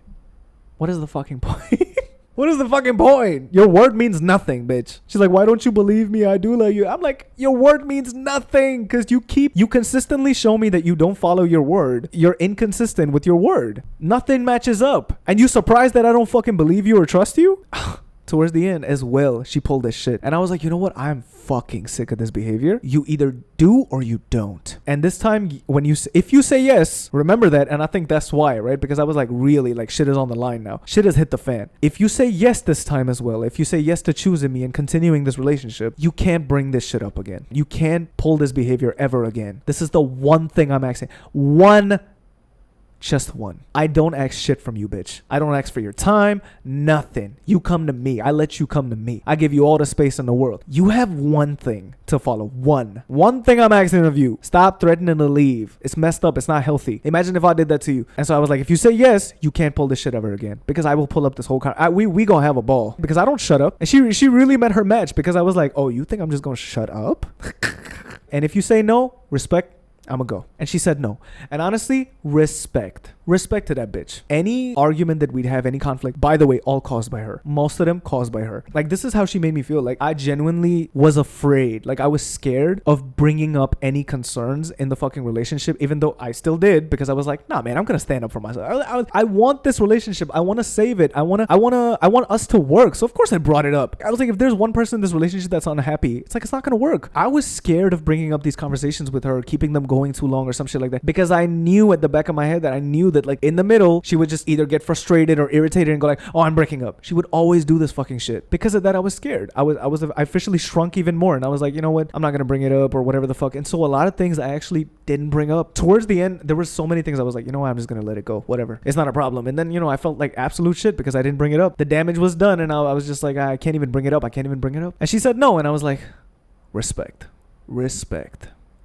Bye-bye, bitch. And then she started losing her marbles after that. We still had some contact after that. And man, she once texted me, how are you? She once texted me, how are things? I was busy and I saw the message. I was like, I can't reply right now. It had been 1-2 hours. And then I was about to reply. I went to reply. And then I couldn't see it in the notifications anymore. So I was like, what happened? Did I delete it? I was like, I went to the messages. The message had been deleted. I had my read receipts on. So like you could see the blue tick on a WhatsApp, right? So of course I go to the chat and it was not like worth replying to. And right after that, it was like, how are things? But the message was deleted. I'm not in a relationship with this bitch. I really don't care. And so I'm just going to match her energy. Clearly, technically, she did not ask me shit. She said, how are things? Then deleted it. I came to the chat. I left it on red. I just kind of like, I was like, I'm not replying because there's nothing to reply to. The last thing she sent was like an emoji or some shit. And I was like, and that was another thing this bitch did. In the middle of conversations, right? I'm saying something and she's just replying with an emoji. And I'm just kind of like, what the fuck? She replied with an emoji to the last thing I said. And then after that, she said, how are things? And then deleted it. And so because it's deleted, because technically she did not fucking ask me shit. She did not say anything. I was like, okay, cool. I'm just going to leave this on red. What am I supposed to do? Reply to an emoji? I didn't. So I backed out. And then she saw that, of course, she saw that it was red, left on red. And she also realized like, oh yeah, what will he even reply to? I didn't even ask. Like I took the message back. And so she replies then. She's like, hey, by the way, I'm sorry. I asked you how you are. And then I deleted the message. She was like, I'm stupid. I'm sorry. I'm kind of stupid. I didn't reply. And in my head, I was like, yeah, you kind of, you stupid as fuck. You acting funny as shit, bitch. And to that, I was just like, all good, no worries. Because technically, this time as well, she still hasn't asked me how I am. How are things? The initial question that she had. And so, you know what? The regular person will read into it and just go like, oh yeah, I'm good. How are you? And just reply to the deleted message. Me personally, I'm like, I'm not trying to do all that. I'm not trying to overdo anything. This bitch still hasn't asked me how I am. I kept the G. I didn't say anything. I'm like, all good, no worries. And then I left. It's like, bitch. But I digressed heavily from the conversation I was having about the movie, right? The Korean movie. The law in the country changed because of that movie, right? That's how much of an impact the movie had. At the end of the movie, there's this line. And it's not a spoiler, don't worry. You may try to change the world, but you probably won't be able to change shit. But don't let the world change you. You may try to change it over and over again. It's not working. You may try to bring positivity and shit. It's not working. But don't let that change you. You trying to do good and maybe failing 4 or 5 times, right? Or even like 100 times, right? Don't let that change you. Always keep trying to do the right thing. Always keep trying to do the good. The good that you want to do, keep doing it. Doesn't matter if you don't see the impact of it or the results of it immediately. That's why I say it's not about the results. You keep trying to put the good out there. You keep trying to do the right thing with no expectations. And I promise you, it will spread to at least one person. If it's at least one person, you've done your job. And that hit me so hard. And I was like, it really changed me. And I was like, and the movie fucking changed me. But that line definitely stuck with me. And I was like, injustices might still happen. You might not get the justice that you want or whatever the fuck. But don't let that stop you from continuing on that good path. Because a lot of motherfuckers, what they'll do is when they don't see the outcome, because all your focus was on the fucking outcome. And yes, it hurts when, you know, the justice is not received and stuff like that, especially in context of the movie. When the justice is not received, when all that stuff hasn't happened, and your efforts didn't go to waste. Let me just tell you that. You put love out there, it's gonna stay there. It will make its impact at one point. Maybe not now, maybe not tomorrow, maybe not even next year, but it will. It stays. The kind of shit that love and good deeds, like the kind of impact that it leaves, generational. Motherfuckers gonna remember that. But don't do it for that. That, oh yeah, you know, people remember that, it should leave an impact. No, it may not make that impact that you want right now, but do it anyway. Make somebody happy. Make somebody's day today. You know what I'm saying? So don't do it with expectations. It should be unconditional. It should never be with, oh, what I'm gonna get now. No. What you gonna get is the satisfaction, the happiness of like, yeah, you know what, I did that. And that person, you know, I saw the smile on their face and they felt good. I feel good. And that's what it is. Motherfuckers, you know, they stop in their tracks because they were expecting an outcome, or they were expecting something, to see something or to get something. And they're like, oh, you know what? Now I'm just going, if you can't beat them, join them. I'm going to just be like the rest of them. You know what? What point is there to be good? What point is there to be nice or kind or you know, sweet? The kind of motherfuckers that will say this are selfish motherfuckers, are people who just only look out for themselves. So they'll do something good and they'll be like, oh, I didn't get anything out of it. Oh shit, what was the fucking point? If that's how you think, if that's how you gonna approach doing good things for people, stop. Might as well don't. Start that new path that you were going to start of this, you know, yeah, now I'm just going to be a piece of shit. You know what? Might as well. Yeah, join the crowd. Be miserable. You know what I'm saying? Might as well. And that's what it is. And that's what I took away from that. And I was like, that's so beautiful. It's like, don't let the world change you. You keep doing that thing that you want to do, because that's what you want to do. And one good thing I'm going to say is, like, I got flowers from my mom last year and she told me she's never gotten flowers. And I'm like, never? I'm like, fuck. And she was so happy, and she like put them in a vase, and like you know, she was like trying to keep it alive for as long as possible, you know what I'm saying? Like, and I got her flowers like more times after that, and I was like, it felt just to see her happy, to see my mom happy, to get her flowers, to see my friend, you know, my best friend who I got flowers for, to see him happy, to see that reaction, because he was not expecting that, right? It was just, that shit is priceless. That shit right there, nothing in the world, no money in the world can fucking buy. Nothing. Get somebody flowers today. Guy, girl, anybody. It don't matter, man. Oh, you know, what am I doing getting a guy flowers? What? And by that, I don't mean girls getting guys flowers. I'm talking about like you as a guy with your homies. Like, get your homies flowers. Y'all all big talk about, you know what I'm saying? Oh, yeah, I'm going to give you your flowers, bro. I'm going to give you your credit. You know what I'm saying? Keep it G, you know? But it's like, give them actual flowers. Tell them they look nice today. Tell them they look good today. The fit is fly. I've had a very big problem with motherfuckers. Like, if you don't got nothing nice to say, don't say it, right? Sometimes it's just unnecessary. It's like, what was the fucking point of that? Like, I'm fine. I can validate myself. Like, I do this for me. I look good. You know what I'm saying? And at many points in my life, I get enough validation from people in general, like unprovoked. Like, you know, like, oh, you look so handsome today, and you look like this, you look like that. And I'm like, yeah, I do. You know what I'm saying? But certain people, they usually don't be saying shit to you when you look fly or some shit like that. And I was like, okay, cool. They're like, I didn't expect that. I don't want you to tell me. I didn't do this so that you would tell me that I look good today. At least don't dog on me. I didn't need that either. They'd be like, oh, why is this a certain way? Why are you wearing a hat? It's like, you couldn't just shut up. It's so unnecessary. You could have just told me something and made me happy, or, you know, like, oh, hey, you know what? I like you. Oh, is that a new hat? I really like it. Instead, it's like, why are you always wearing a hat? Uplift somebody for a fucking change. You know what I'm saying? The energy you give out is the energy you get back. It's like, if you put that energy out, of course, motherfuckers gonna look at you fucking side-eyeing you and shit. You know, it's like, what? Like, I was going about my day just fine. You know what I'm saying? And I don't care if a motherfucker look at me and tell me if my fit look good or whatever the fuck, if I look good. I did that for me. That's all the validation I need. I look good. Yeah, I know I look good. I don't need you to tell me if I look good or not or whatever the fuck, right? But if you're not gonna say I look good, at least just shut the fuck up. Just say nothing. Say less. Nah, but instead, motherfuckers gonna be like, oh, you had to wear that chain? Oh, it's like, bro, who are these dick riders, man? This video is the most tame one out of all of these videos, right? After this, it's just pure checking motherfuckers, calling motherfuckers out. We about to lock in the second, third, and fourth. You know what I'm saying? I'm about to check some motherfuckers. I'm about to put some motherfuckers in their place. Not by doing the same shit that they did to me back. No. Just by talking about it. Just by talking about my experience. No revenge. I'll just talk about you and you look like shit. I'll just talk about the facts and it gonna make you look like shit because you was. That's all the revenge I'm gonna need. You know what I'm saying? But anyways, let's get back to playing. Let's get back to it, brother man. Just for the memes, I'm gonna use this suit. Do I like this suit? Fuck no. Do I like this Batman? Fuck no. I'll tell you a hot take. Maybe it's not a hot take. I do not like Christian Bale and Robert Pattinson as Batman. No. For me, Batman is, by build, he's got to look something like Ben Affleck. Like for me, Ben Affleck was the perfect Batman. Like we really missed out. We really lost. Like WB, curse y'all. Curse y'all for taking Ben Affleck away from us. Because for me, that's my Batman. And we'll never get him back. That's my live action Batman. For me, is Ben Affleck. Pattinson and Bale. Bale was the worst one. Worst. Even worse than even worse than George Clooney. I don't give a fuck. I said what I said.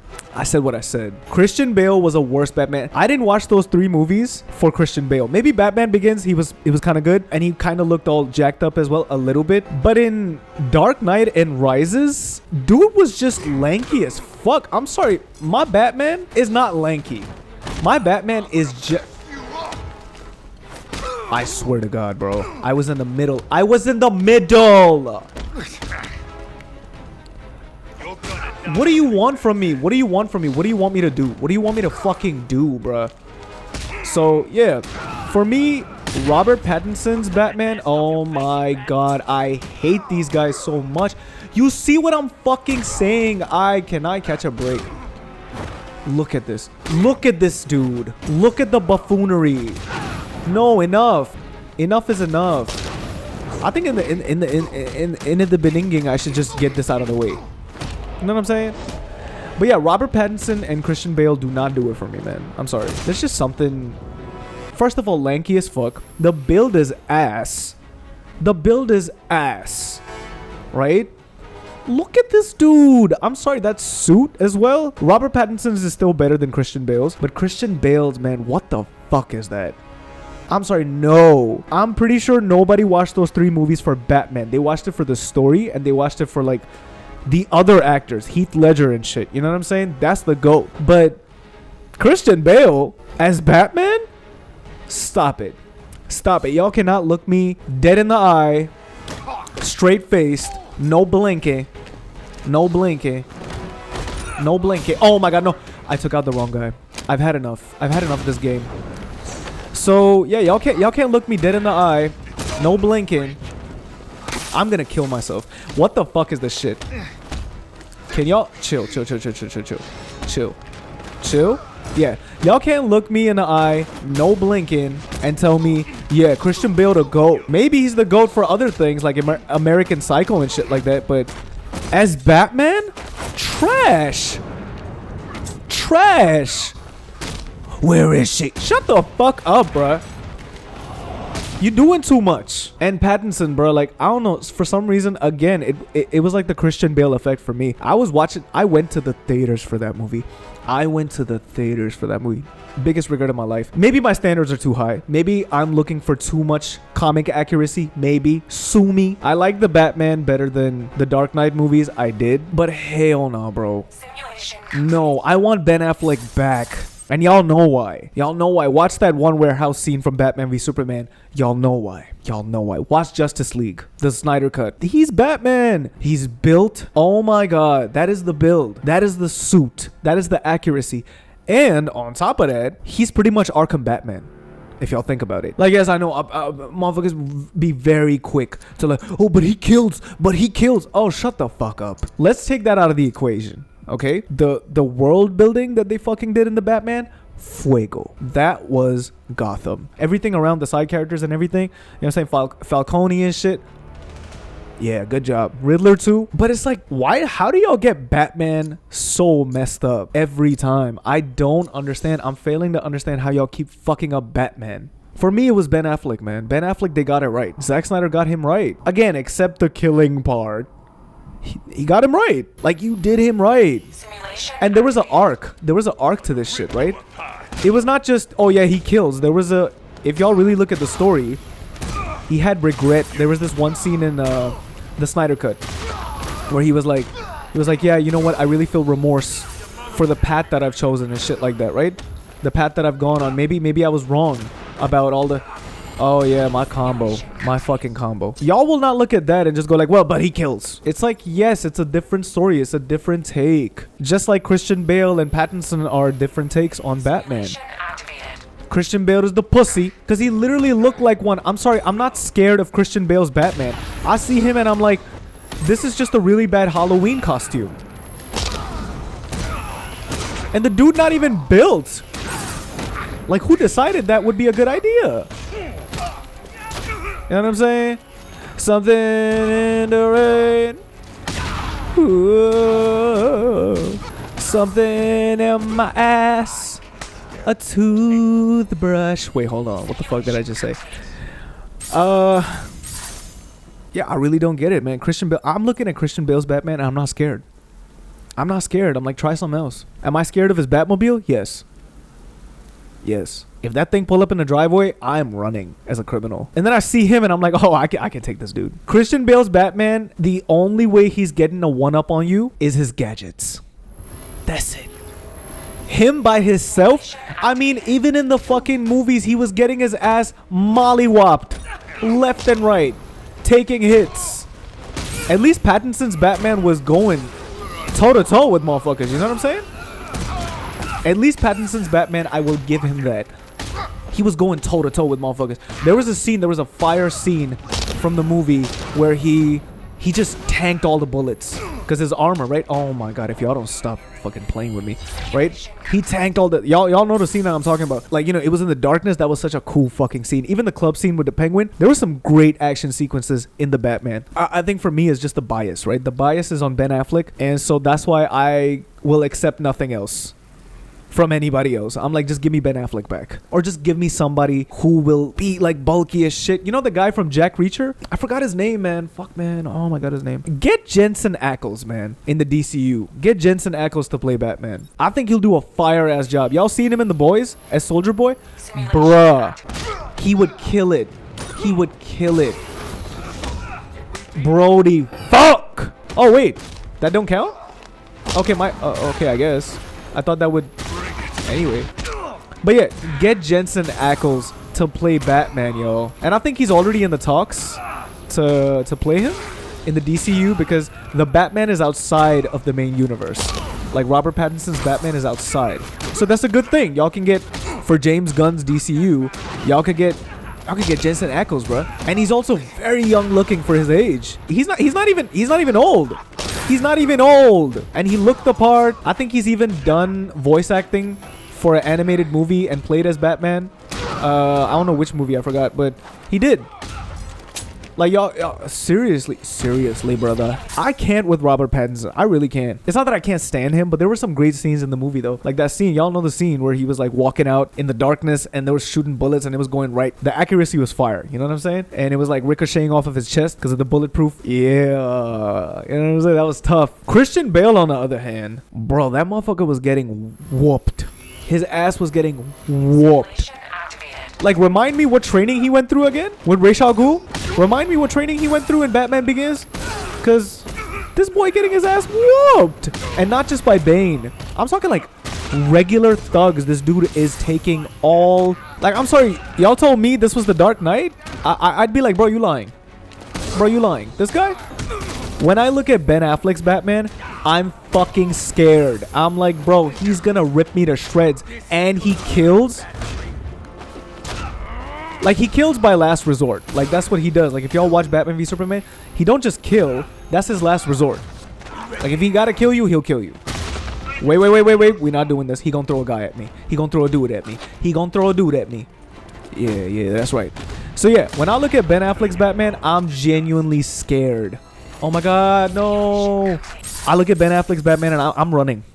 I'm running. I'm like, I'm giving up crime. He's Brandon, motherfuckers. Like, bro, I'm genuinely scared. I see Arkham Batman. I'm running for my life. I'm like, hey, bro, you know what? You right. You right. I give up. I'm about to. I'm clocking out. I'm not. No. Leave me alone. Leave me alone. I'm not about to do this. You right. Whatever point you're trying to make, you right. You know what? I should give up this criminal shit. In fact, I was just gonna go rob a liquor store. You know what? I'll just get some from a homeless dude. You know he be giving out free liquor. You know, maybe he mixed a little crack in it, but it's alright. It's alright.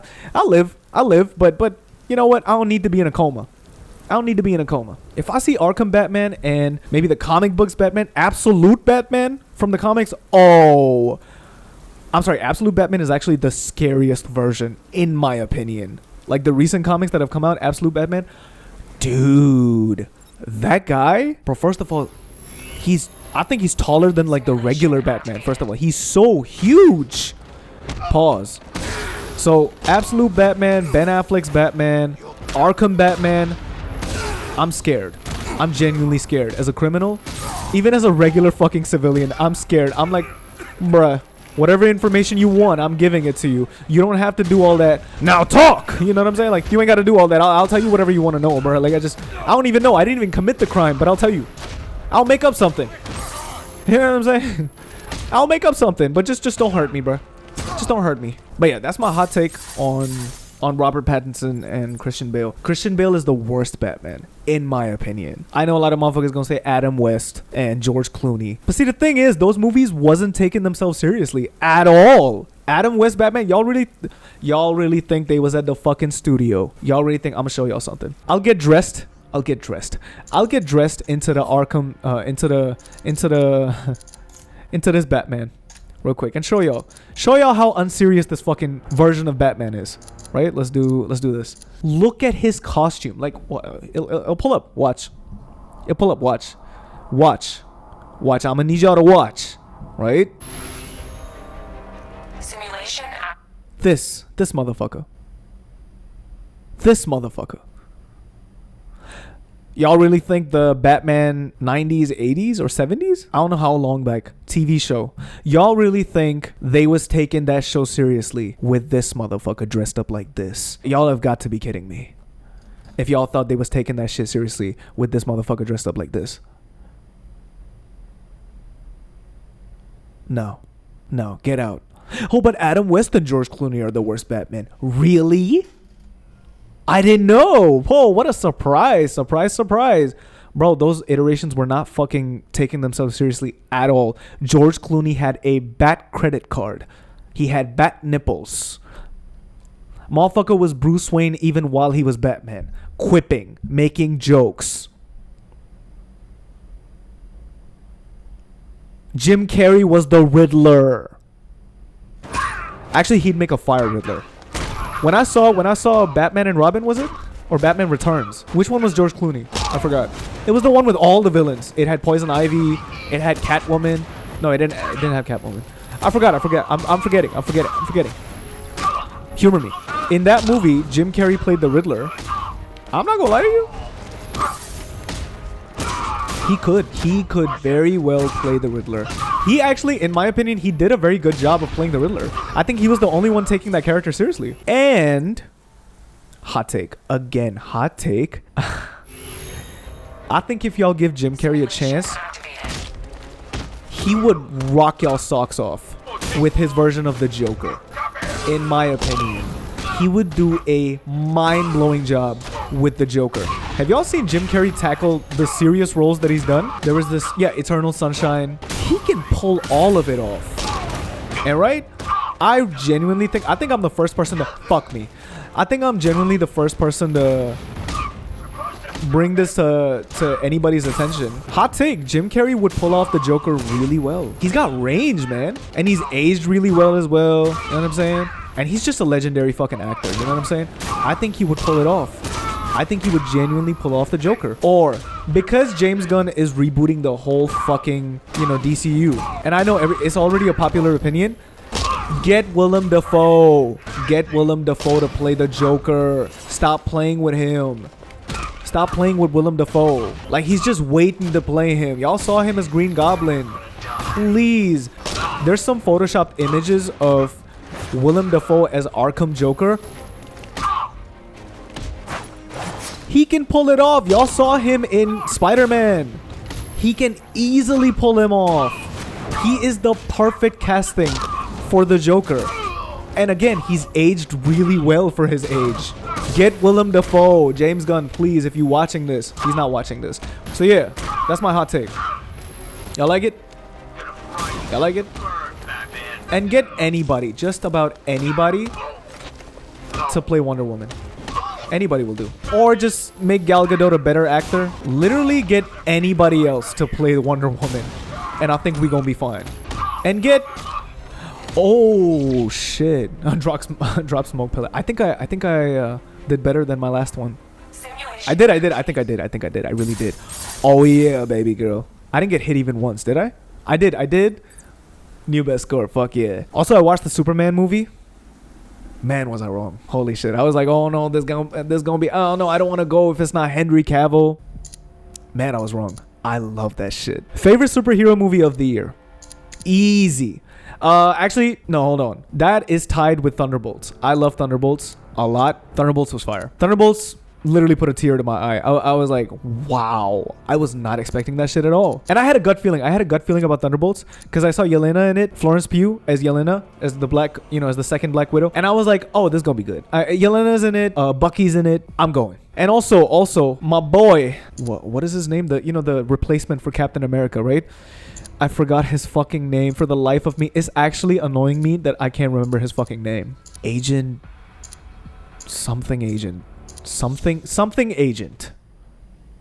Free agent? No. Oh, crap. I wish I could remember. But his name was like something like David. John Walker. Yes, thank you. John Walker. I saw John Walker on the cover. I was like, oh, we about to get some good. And I just had a gut feeling. And I was like, we have to go for this one. And I did. And man, made me happy. Made my heart happy. Thunderbolts made my heart happy. And so did Superman. The movie that didn't, though. Fantastic Four. Oh, fuck that movie. I wasted money on that movie. I cannot believe I went for that movie. Oh my god. I wasted money on Fantastic Four. And it was because of peer pressure. This was when I was still hanging out with the people I don't hang out with anymore. I cut them off. Oh, fuck. Why did I listen to them? I was not gonna go. But I went. Got a few laughs out of it because the movie was funny as fuck. Not because it was genuinely funny. Because it was stupid as fuck and it was funny to me. There was an article that went like, oh, this gonna change the landscape of Marvel movies. Like, bro, shut the fuck up. It was so just mediocre was what it was. I was like, I should have gone for Superman instead. I bet Mission Impossible would have been better than Fantastic Four. And I bet it would have. Because I'm not into the Mission Impossible movies. But I was like, you know what? I could have gone for Mission Impossible. And I would have had a better time. And not feel like my money was wasted. Fantastic Four was just ass, bro. I thought because Thunderbolts was good, I thought maybe because Thunderbolts was good, maybe this is the start of a generational run, right? Because Thunderbolts was just that fucking good. And I was like, Fantastic Four, not bad to disappoint. I went and I was disappointed as fuck. I was like, dog, there is no way y'all did this. I will say this. Yes, anybody could have played Reed Richards. I don't know why they decided to get rid of John Krasinski. I get it, like different universe and shit. I understand. But John Krasinski was literally perfect. Perfect. Y'all could have gotten Emily Blunt to play Sue Storm. Because Emily Blunt has aged really well. So has, like, these people are still fucking young. What am I talking about? Like some, oh my god, these people have aged well. Emily Blunt is still young as fuck. I'm gonna kill myself. What the fuck was that? Ugh. I don't know why y'all decided to take John Krasinski out of the picture and get Pedro Pascal. Pedro Pascal, he's in everything. Yes, he is overhyped a little bit. He's in everything I see. He's in this new movie, The Materialist, that came out. I'm not gonna go watch that. What the fuck is that? Like, I saw the premise of the movie. I'm like, bro, please no, stop it. Pedro Pascal is in everything for some reason. Anybody, and I mean anybody, could have played Reed Richards. His performance was not like, oh yeah, this is Reed Richards. You know what I'm saying? Like, no! Anybody could have played Reed Richards if you was gonna get Pedro Pascal of all people to play Reed Richards. John Krasinski was fire, bro. I wanted to see more of him as as Reed Richards. All right, but no. We gotta get Pedro Pascal. Fuck me. Enough Fantastic Four hate for the day. I've hated on them. I've been hating on that movie for a while now. Hell no. So yeah. So for me, top 2 superhero movies of the year would be I was about to say Fantastic Four. Fuck that. No. You're not about to. Is bro, can you just chill? Would be Thunderbolts and Superman. And I think it's a tie. For me, it's a tie. Why? For me, it's a tie between Thunderbolts and Superman. I fucking hate this bitch. Oh my god, I'm getting dogged. And you got a gun. For what? I found out how to beat this guy, by the way. Yeah, this is called progress, motherfucker. Yeah. I finally found out how to beat the armored big Titan motherfucker with the shield. I found out how to do it, guys. I found out how to do it. Yes. No, bitch. Stop it. Stop ruining my combo, you ninja bitch. Yeah. So yeah, Superman, oh my god. It's sad that Henry Cavill won't be able to pick up Superman again, but I'm very happy with David Cornsweat, bro. Crazy last name to have, Cornsweat. David Cornsweat, Cornsweat Fuego. That's my Superman. I'll admit it. Yeah, that's it. I know I'm a Henry Cavill dick writer. Yes. But David Cornsweat, man. I was like, bro, after that movie, I was like, like, oh, yeah. That's my dog. That's my dog. You know what I'm saying? Yeah. David Cornsweat, the GOAT. You know what I'm saying? Is there a third round? There's a third. I think this might be the fourth. Oh, my God. Look, it's the League of Avengers, bro. Like, it's the Justice League. It's the League of Hooligans, bro. Oh my god, I was very impressed with the Superman movie. What the I didn't even wanna dog. I was very impressed with David Cornsweat. Oh my god, can I speak? Is that okay? Is that okay with you? Is that okay with your bum ass? And another thing I want to say, no the motherfuckers with the no, you're not reviving nobody, bro. Okay. Yeah, we got enough. Yeah, you going down. No. Hold up. I was gonna. You like it what you see? Oh, hell nah. Everything designer, that's on me. That's what I when I walk. Looking like you.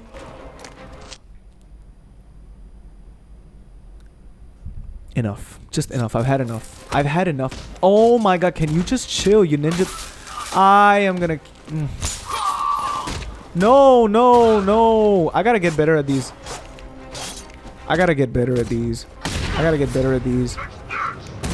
Stop throwing dudes on me. No. Oh my god, can you shut the fuck up? I'm in the middle of something. I was happy as a motherfucker after watching Superman. Made me want to do better. You know what I'm saying? Made me want to be a superhero myself. You know what I'm saying? And I'm like, yeah, I want to be able to fly and shit now. And I'll say this, I'm not a big fan of Superman or Fantastic Four. I'm more of a Batman, Spider-Man, Deadpool guy. I fuck with these guys way more.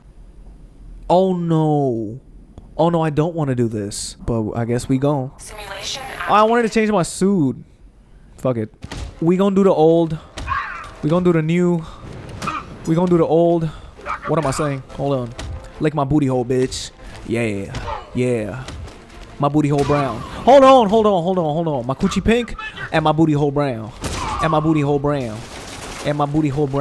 Let's... Oh, no. My booty hole is not brown. My booty hole black. Hold on.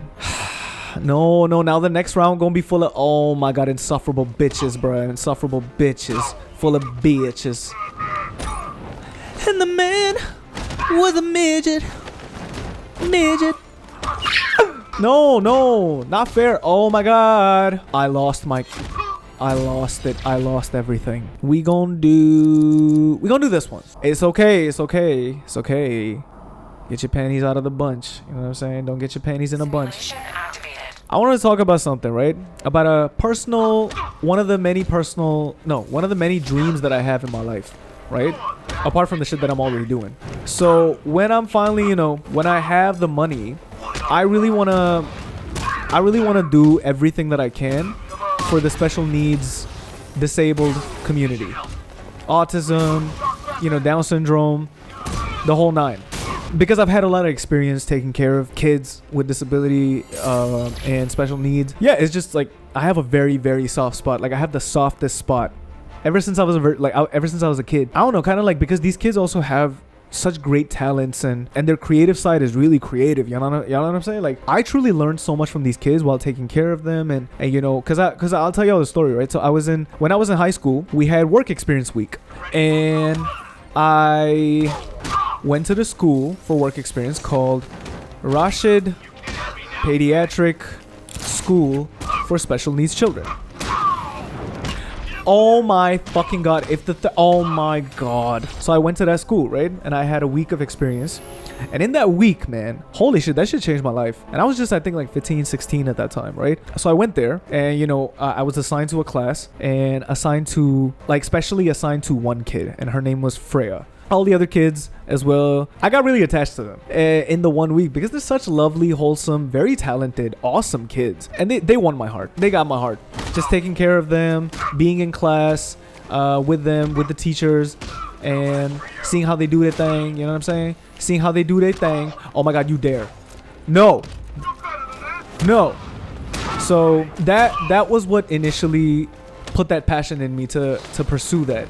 To pursue that later in the future. Like, hey, I want to do something with my platform, with my, you know, when I get more famous and I got more money and I have a backing, I want to be able to, yeah.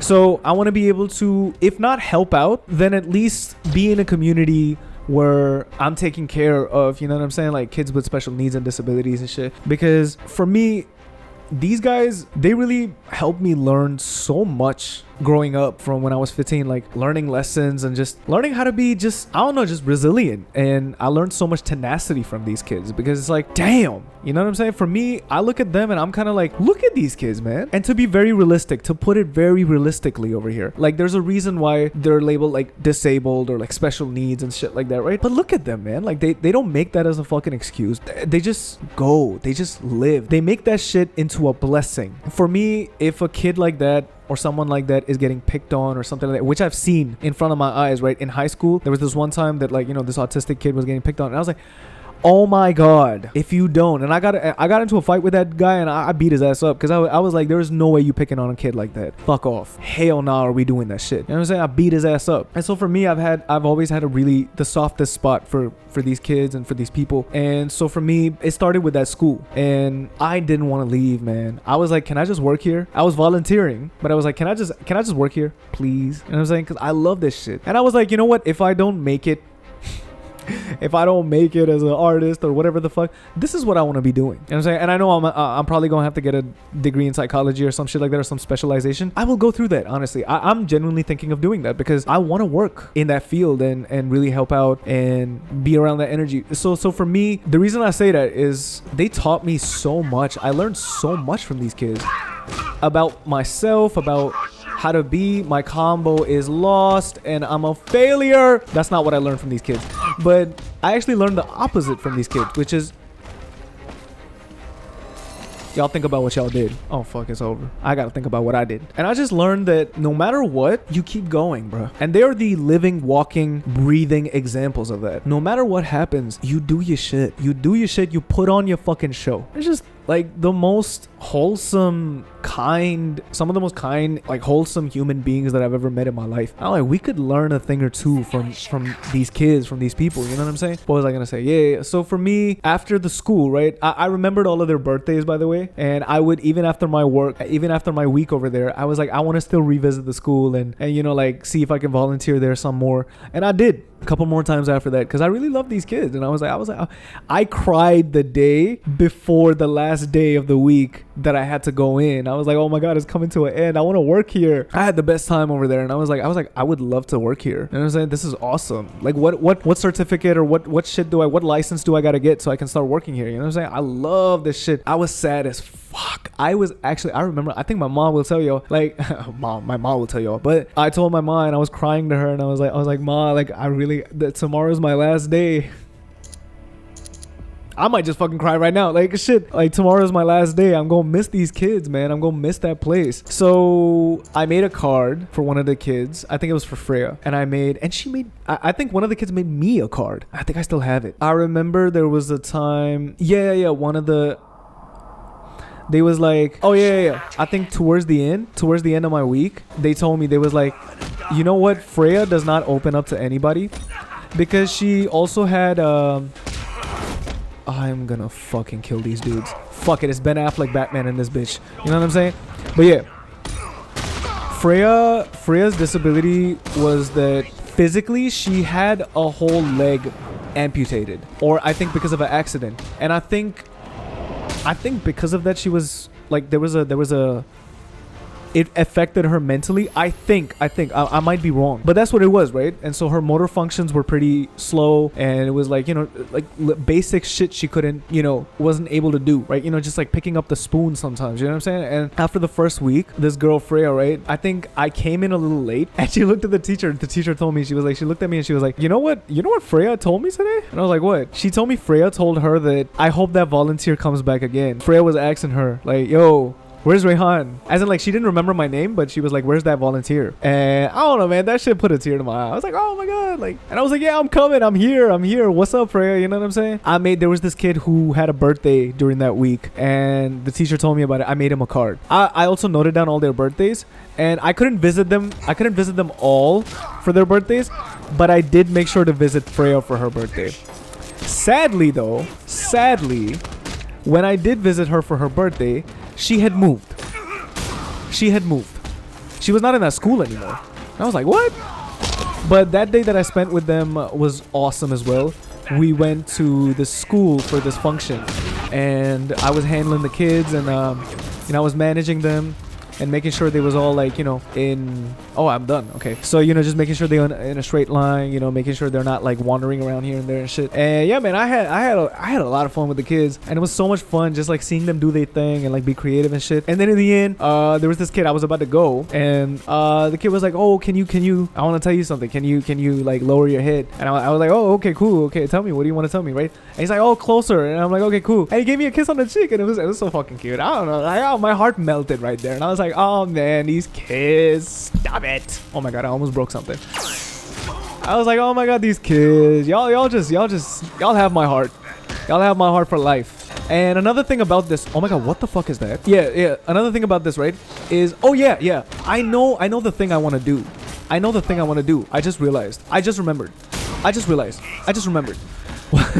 what I want to do when, you know, I have the money and the backing and I'm more established.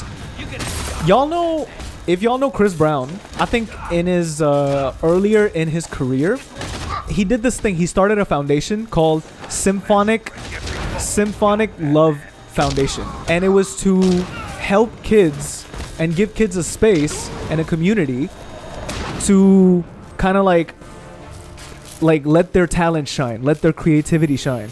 They'd come to this like they'd come to this place. It was kind of like a school type setting, and they'd come and, you know, he'd fund it, and they'd get to work on their art, their talent, whatever it was, singing, dancing, which is what he does as well, which is what I do as well, right? I do singing, dancing, art, all of the creativity, you know what I'm saying? Like me and him both. So he started the foundation called Symphonic Love Foundation, and when I saw that, I was like, oh, this is what I want to do.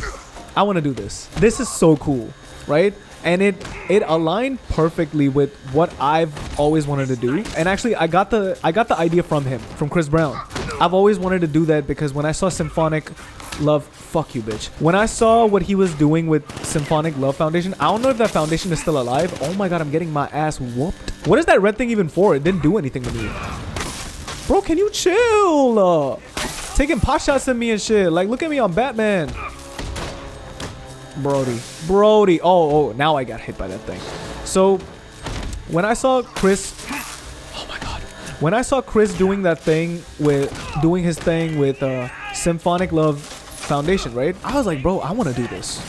When I'm famous, when, you know what I'm saying, like when I have the backing, the money, the established, you know, when I'm more established, I want to do something like Symphonic Love Foundation, which is just like me, the kids with special needs and like disabilities and shit.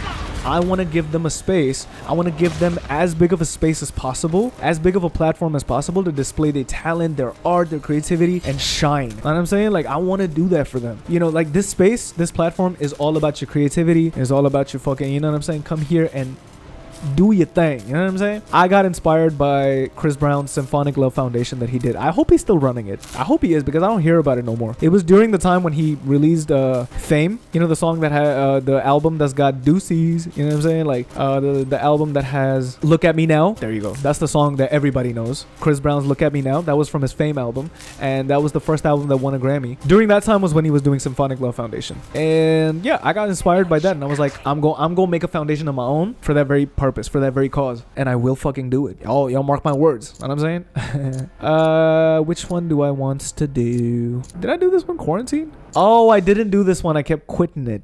I kept quitting this one. And guess what? Guess what? I saw a version of Symphonic Love Foundation in my city. And it was this another volunteering opportunity for this thing called Fame Events, right? Fame Events. I forgot what the full form for FAME was. There is. It's a really cool, meaningful thing. But I forgot the... Actually, if I can just find the badge. Because I have the badge. You know, the access card. I have it. It's right there. It's right there. Hold on. Let me get it. Let me get it. Hold on. I got it. It's right behind my door. Completely forgot that it's behind my door. Okay, so what is the full form of this thing? What is the abbreviation? Fashion, art, music, entertainment. Right? That's the full form of this thing. Like, I'll show you. Here it is. If y'all want to see it. I was a volunteer here. I was a volunteer, and this event, it was happening at the World Trade Center over here. The World Trade Center that's in this city over here, right? It was happening in this huge events place where they do a lot of like gaming events, electronic events, and like it's just like a, like, what do you call it, like exhibitions. They did this over there, and I found out, I heard, like, I got word about this shit, and I was like, I want to go for this. It's almost the same thing as a Symphonic Love Foundation, where they, you know, these kids, they get like these designer motherfuckers, you know, to get these kids up in, you know, designer clothes and walk the fashion ramp in front of like an audience of their parents, and like, you know, the kids' parents and everyone. And all these kids, you know, they have either, you know, some kind of disability, so they're giving them the spotlight, they're giving them the shine, and they're giving them, so it's not just kids walking and like being a fashion icon, which was awesome, by the way, like seeing them do their thing, and like they're just walking and like they feeling so confident and everything. They walk in on the stage, and it's like kids of all ages, so it's like even there were people my age as well. There was this guy, he is a deaf and mute dancer, and by dancer I mean he's a dance teacher. That's what he does for a living. Can y'all believe that? He's a deaf and mute. Fuck! He's a deaf and mute. How did that reach? No, bro, please stop. He's a deaf and mute dance teacher. I thought that was so fucking cool. I'm like, how do you even? And then guess what? I was like, how do you even do that? And I saw it happen. He posts Instagrams and reels and shit as well. I'm like, how is this dude doing this? That is so fucking cool, right? And the whole point of the event was to kind of show like nothing can stop these kids from achieving their dreams and living their life and doing what they want to do. And I thought that was the fucking coolest shit in the whole world. It inspired the shit out of me. I was like, yo. And yeah, there was this kid, there was this other kid, and he was not a kid, I think he was a little older than me, but damn. And I forgot his name. I have forgotten some of the names, right? But forgive me for forgetting some of the names. But there was this kid, and he got up on the stage, and he had this speech prepared because he was more like his shine was kind of like what he did for work. And he worked at a bank, and he had a very high post. And he's autistic. So his speech, he had a speech prepared, right? And that speech, yo. Oh my god, you still here. You still here, bro. You should have announced that you were still here, bitch. Anyway, so this kid, right? And he was like, of course I was managing all the kids, making sure they was eaten and well fed and shit like that, right? Because there was a couple hours before the event started, and, you know, for prep and, you know, for rehearsals and shit. So while the kids was rehearsing, some of them was eating as well. And this guy, he went up on stage, and he had a speech that he was preparing for. So he was rehearsing his speech. This speech put me in fucking tears. That speech. I won't be able to tell you all the whole speech because I don't remember all of it. But the lesson of that speech, I've never gotten this far in this fucking map. Oh my god, that's why I never got this far in this map. Y'all just bullies. So his speech, I won't be able to say all of it because I don't remember all of it. But the lesson of that speech, the main point that he made in that speech, which was the ending of his speech, right? He was kind of talking about his experience as someone with autism. How did he reach my asshole? How? We'll never know because Anyway, I'm talking about something else. The focus is not this right now. Fuck you, bitch. Yeah. So his speech, I'll just tell y'all what it was about because I do remember what it was about. It was about how did I lose my combo and he's shooting bullets at me, bro. Fuck you, asshole. asshole. No, no, no, no. I kind of hate this game. And that dude is already trying to revive somebody. Bro, if you don't shut the fuck up right now, bro. Stop it. No, no. Why am I taking him down? I don't want to take him down. But yeah, the point of his speech, right? I'm gonna tell y'all what the speech was about. I don't remember. I can't word for word, verbatim, like tell y'all what the speech was. It was kind of about his journey as someone with autism. And again, I cried. I couldn't help it. I was standing right there through his rehearsal, and I was like, bro, I hope no one can see me because I'm fucking tearing up. I'm like, bro, I can't. And it was kind of his journey about how, you know, he's overcome so many obstacles in his life, given he has autism. How? So, and you know, for him, there was truly no excuse, and he had to just, you know, he had a dream, and he got his shit together, and he made his.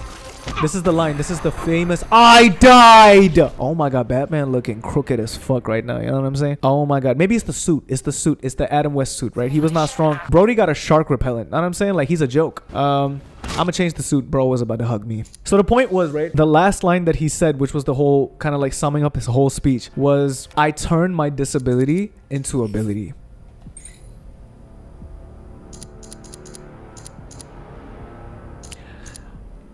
Maybe to y'all that line don't seem like it's not hitting as hard for y'all, but as I was standing there, and even right now a little bit, man, I was balling.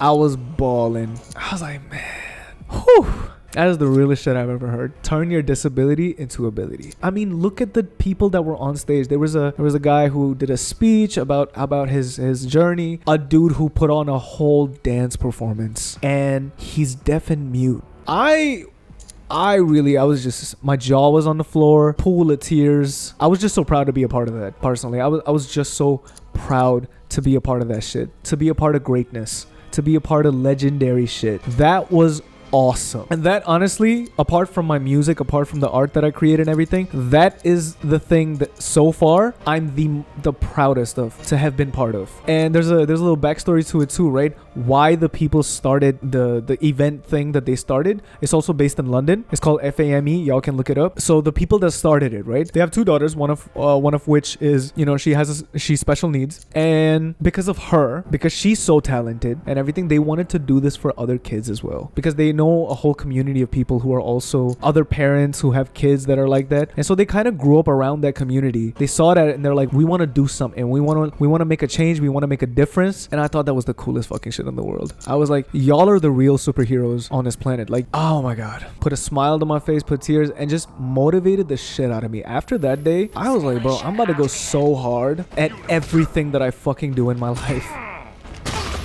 Because, you know what I'm saying? I love these kids. I want to give back, because I learned so much. I got so much from, I wanted to take down the other dude. Fuck. He about to throw a dude on me. Oh my god, the audacity. So yeah, I want to take, you know what I'm saying? I want to give these kids, I want to do my own version of Fame and Symphonic Love Foundation. I want to do my own version of that shit. You know, I want to be part of that. I want to make a difference. I want to make a change. And especially after watching movies like Silenced. Right? If y'all ain't watched Silenced, the Korean movie, fuck me. That's why watching Silenced, you know, the Korean film, I was talking about it earlier. That's why it put that's why it got me so emotional. Like, you know, it had me crying the whole fucking movie, because I was like, I have such a soft spot for, you know, kids with disabilities, and like, so that's why that movie had me bawling throughout the whole fucking movie, because I was like, and because it was a true story, and because shit like that happens all around the world and these kids don't have a voice. And I was like, fuck me, man. Nah, like, I'm not about to stand here. Nah, like, I want to be part of the solution. So I want to have my own version of Fame and Symphonic Love Foundation, and I want to do that. I want to make a change. I want to make a difference, and I want to do it in that way. And so the little backstory, right? The people that are responsible for bringing that shit to life. Oh hell no, dog. Oh hell no. So the people that are responsible for that.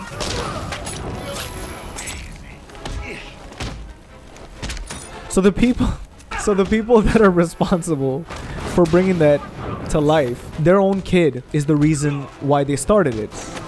No, not him. Not him. Not him. And guess what? So I'm Bengali. And by Bengali, I mean I'm from Calcutta. And I'm Bengali. And these guys also Bengali. I resonated a little more because I was like, it's my people. It's my people. And that made me so happy because I was like, it's my people doing this shit. It's my people doing something so fucking awesome. Yeah. Calcutta. Now I'm saying that's my city. Oh my God. Can you stop fucking shooting me, bro? Please. I'm about to die. I'm about to die. I can't do it. I'm not built for this Batman shit. I'm not built for this shit. This is why I'm not Batman in real life, because I couldn't do it. I wouldn't be able to do it. I wouldn't be able to do it. How do you do it, Bruce Wayne? How do you do it? How do you do it? How do you do it? Teach me. Don't teach me, actually. I don't want to do this shit. But yeah. Oh my God, no, please. No, he shot me. He shot me. And he shot me. Bro! Yeah, I thought that was a pretty cool little story I could share with y'all about my people doing something good, doing something awesome, making a change. You know what I'm saying? Being part of the cause and helping out awesome, talented kids. Creative, so creative. How am I doing this? I actually don't realize. The enemies are... Is this guy on a platform? Did he climb that? Did he climb that? Come here. Whoever has a gun, bro. I'm about to lose it. I'm about to lose it. I'm about to lose it. I'm about to lose it. Let's see how long I can go before dying. Oh my God, I will definitely... Oh my God, I'm about to die. I'm about to die. I'm about to die. I'm about to die. I'm about to die. I'm about to die. Woo, no, please. I'm about to die. I'm so about to die. You know, we gonna ride or die. We gonna ride or die. We gonna ride her. That was quick. That was quick. That was quick. Simulation complete. Now we about to do that again. Oh, I got 3 stars. Oh. Okay. New best score. I don't think I had a best score in that one. Damn, look at Batman, bro. Ass up, face down. Just crazy Batman. This ain't looking good for you, bro. We'll try another one. Try another one. We did good in this one somehow. Somehow. I don't know how. But we did. But we did. Is there one where we haven't done anything? Infinite waves of... with her.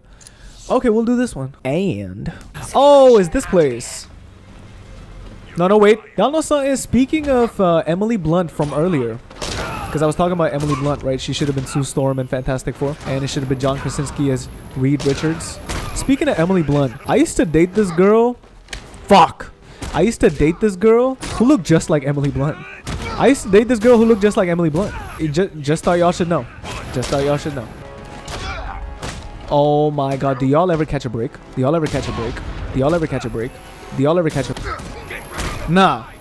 Y'all not understanding my language. Y'all not understanding the language that I'm speaking. So, let The Rock tell you in Chinese. Uh-oh. Chinese. Xing chong ding dong is gone go lai.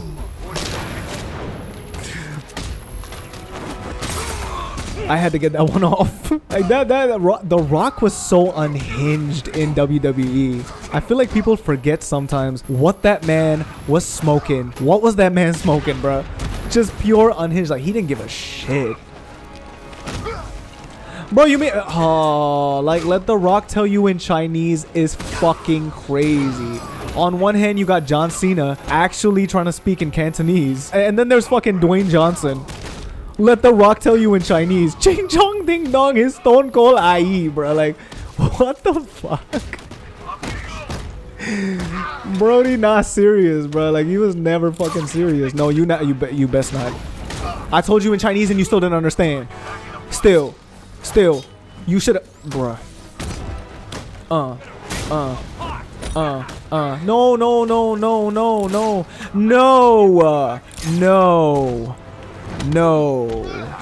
Bro, why are you hugging me from the back trying to feel my booty and shit? Stop it. I'm not comfortable with that shit. Sexual harassment type beat. And I'm saying stop it. Come here, bitch. Bro think he's Static Shock. Bro think he's Static Shock. No, please, no. Okay, we got it. Oh my God. Y'all saw what he did to his arm? Crazy. Oh my God, he really thought. Nah. You're not about to get away with this shit. No, fuck you, bitch. Ain't no guns for you. Bring a gun to a Batman party? Valid. You gonna need it. You gonna need it. You gonna need it. Oh my god. Oh my god. Do we have any stars in this? Can this bitch stop? Can this bitch stop? Can this bitch stop? Can this bitch stop? Can this bitch stop? Fuck you, bitch. You too, bitch. And you too, bitch. And you too, bitch. Uh-huh. Uh-huh. Uh-huh. Something in my ass. Oh! He almost got me. He almost got me. Oh my god, he almost got me. Wow. Oh yeah. Fuck your gun, bitch. I'm about to take it from you. Can you? Can y'all? Can we? Can we? Can we? Oh, I got 3 stars. I got 3 stars, y'all. Should I quit? Did someone throw something at me? Because I swear somebody threw... Can we stop? Can we stop hitting the wrong guys? I'll make your face. Bro, I didn't want the gun. I didn't want the fucking... I didn't want the bat. I wanted to get rid of his gun. What was the buttons for the gun again? What was the buttons for the gun again? What was the button? What was the... No, please, no. It was... I think it was this. I didn't want to break his bat. I wanted to break the gun. The bat is easy to take down. Give me... Again, he broke a fucking bat. He broke the baseball bat before breaking the gun. Before breaking the gun, I need you to break the gun, Batman. Let's get rid of the gun. Yeah, fuck you. 1 gun down. Stop it. Stop it, Bat Thug. Stop it. Stop it. Goodbye to the other gun. Fuck your gun, bitch. Oh my god, please. Oh my god, how am I even doing this? How am I doing this? How am I doing this?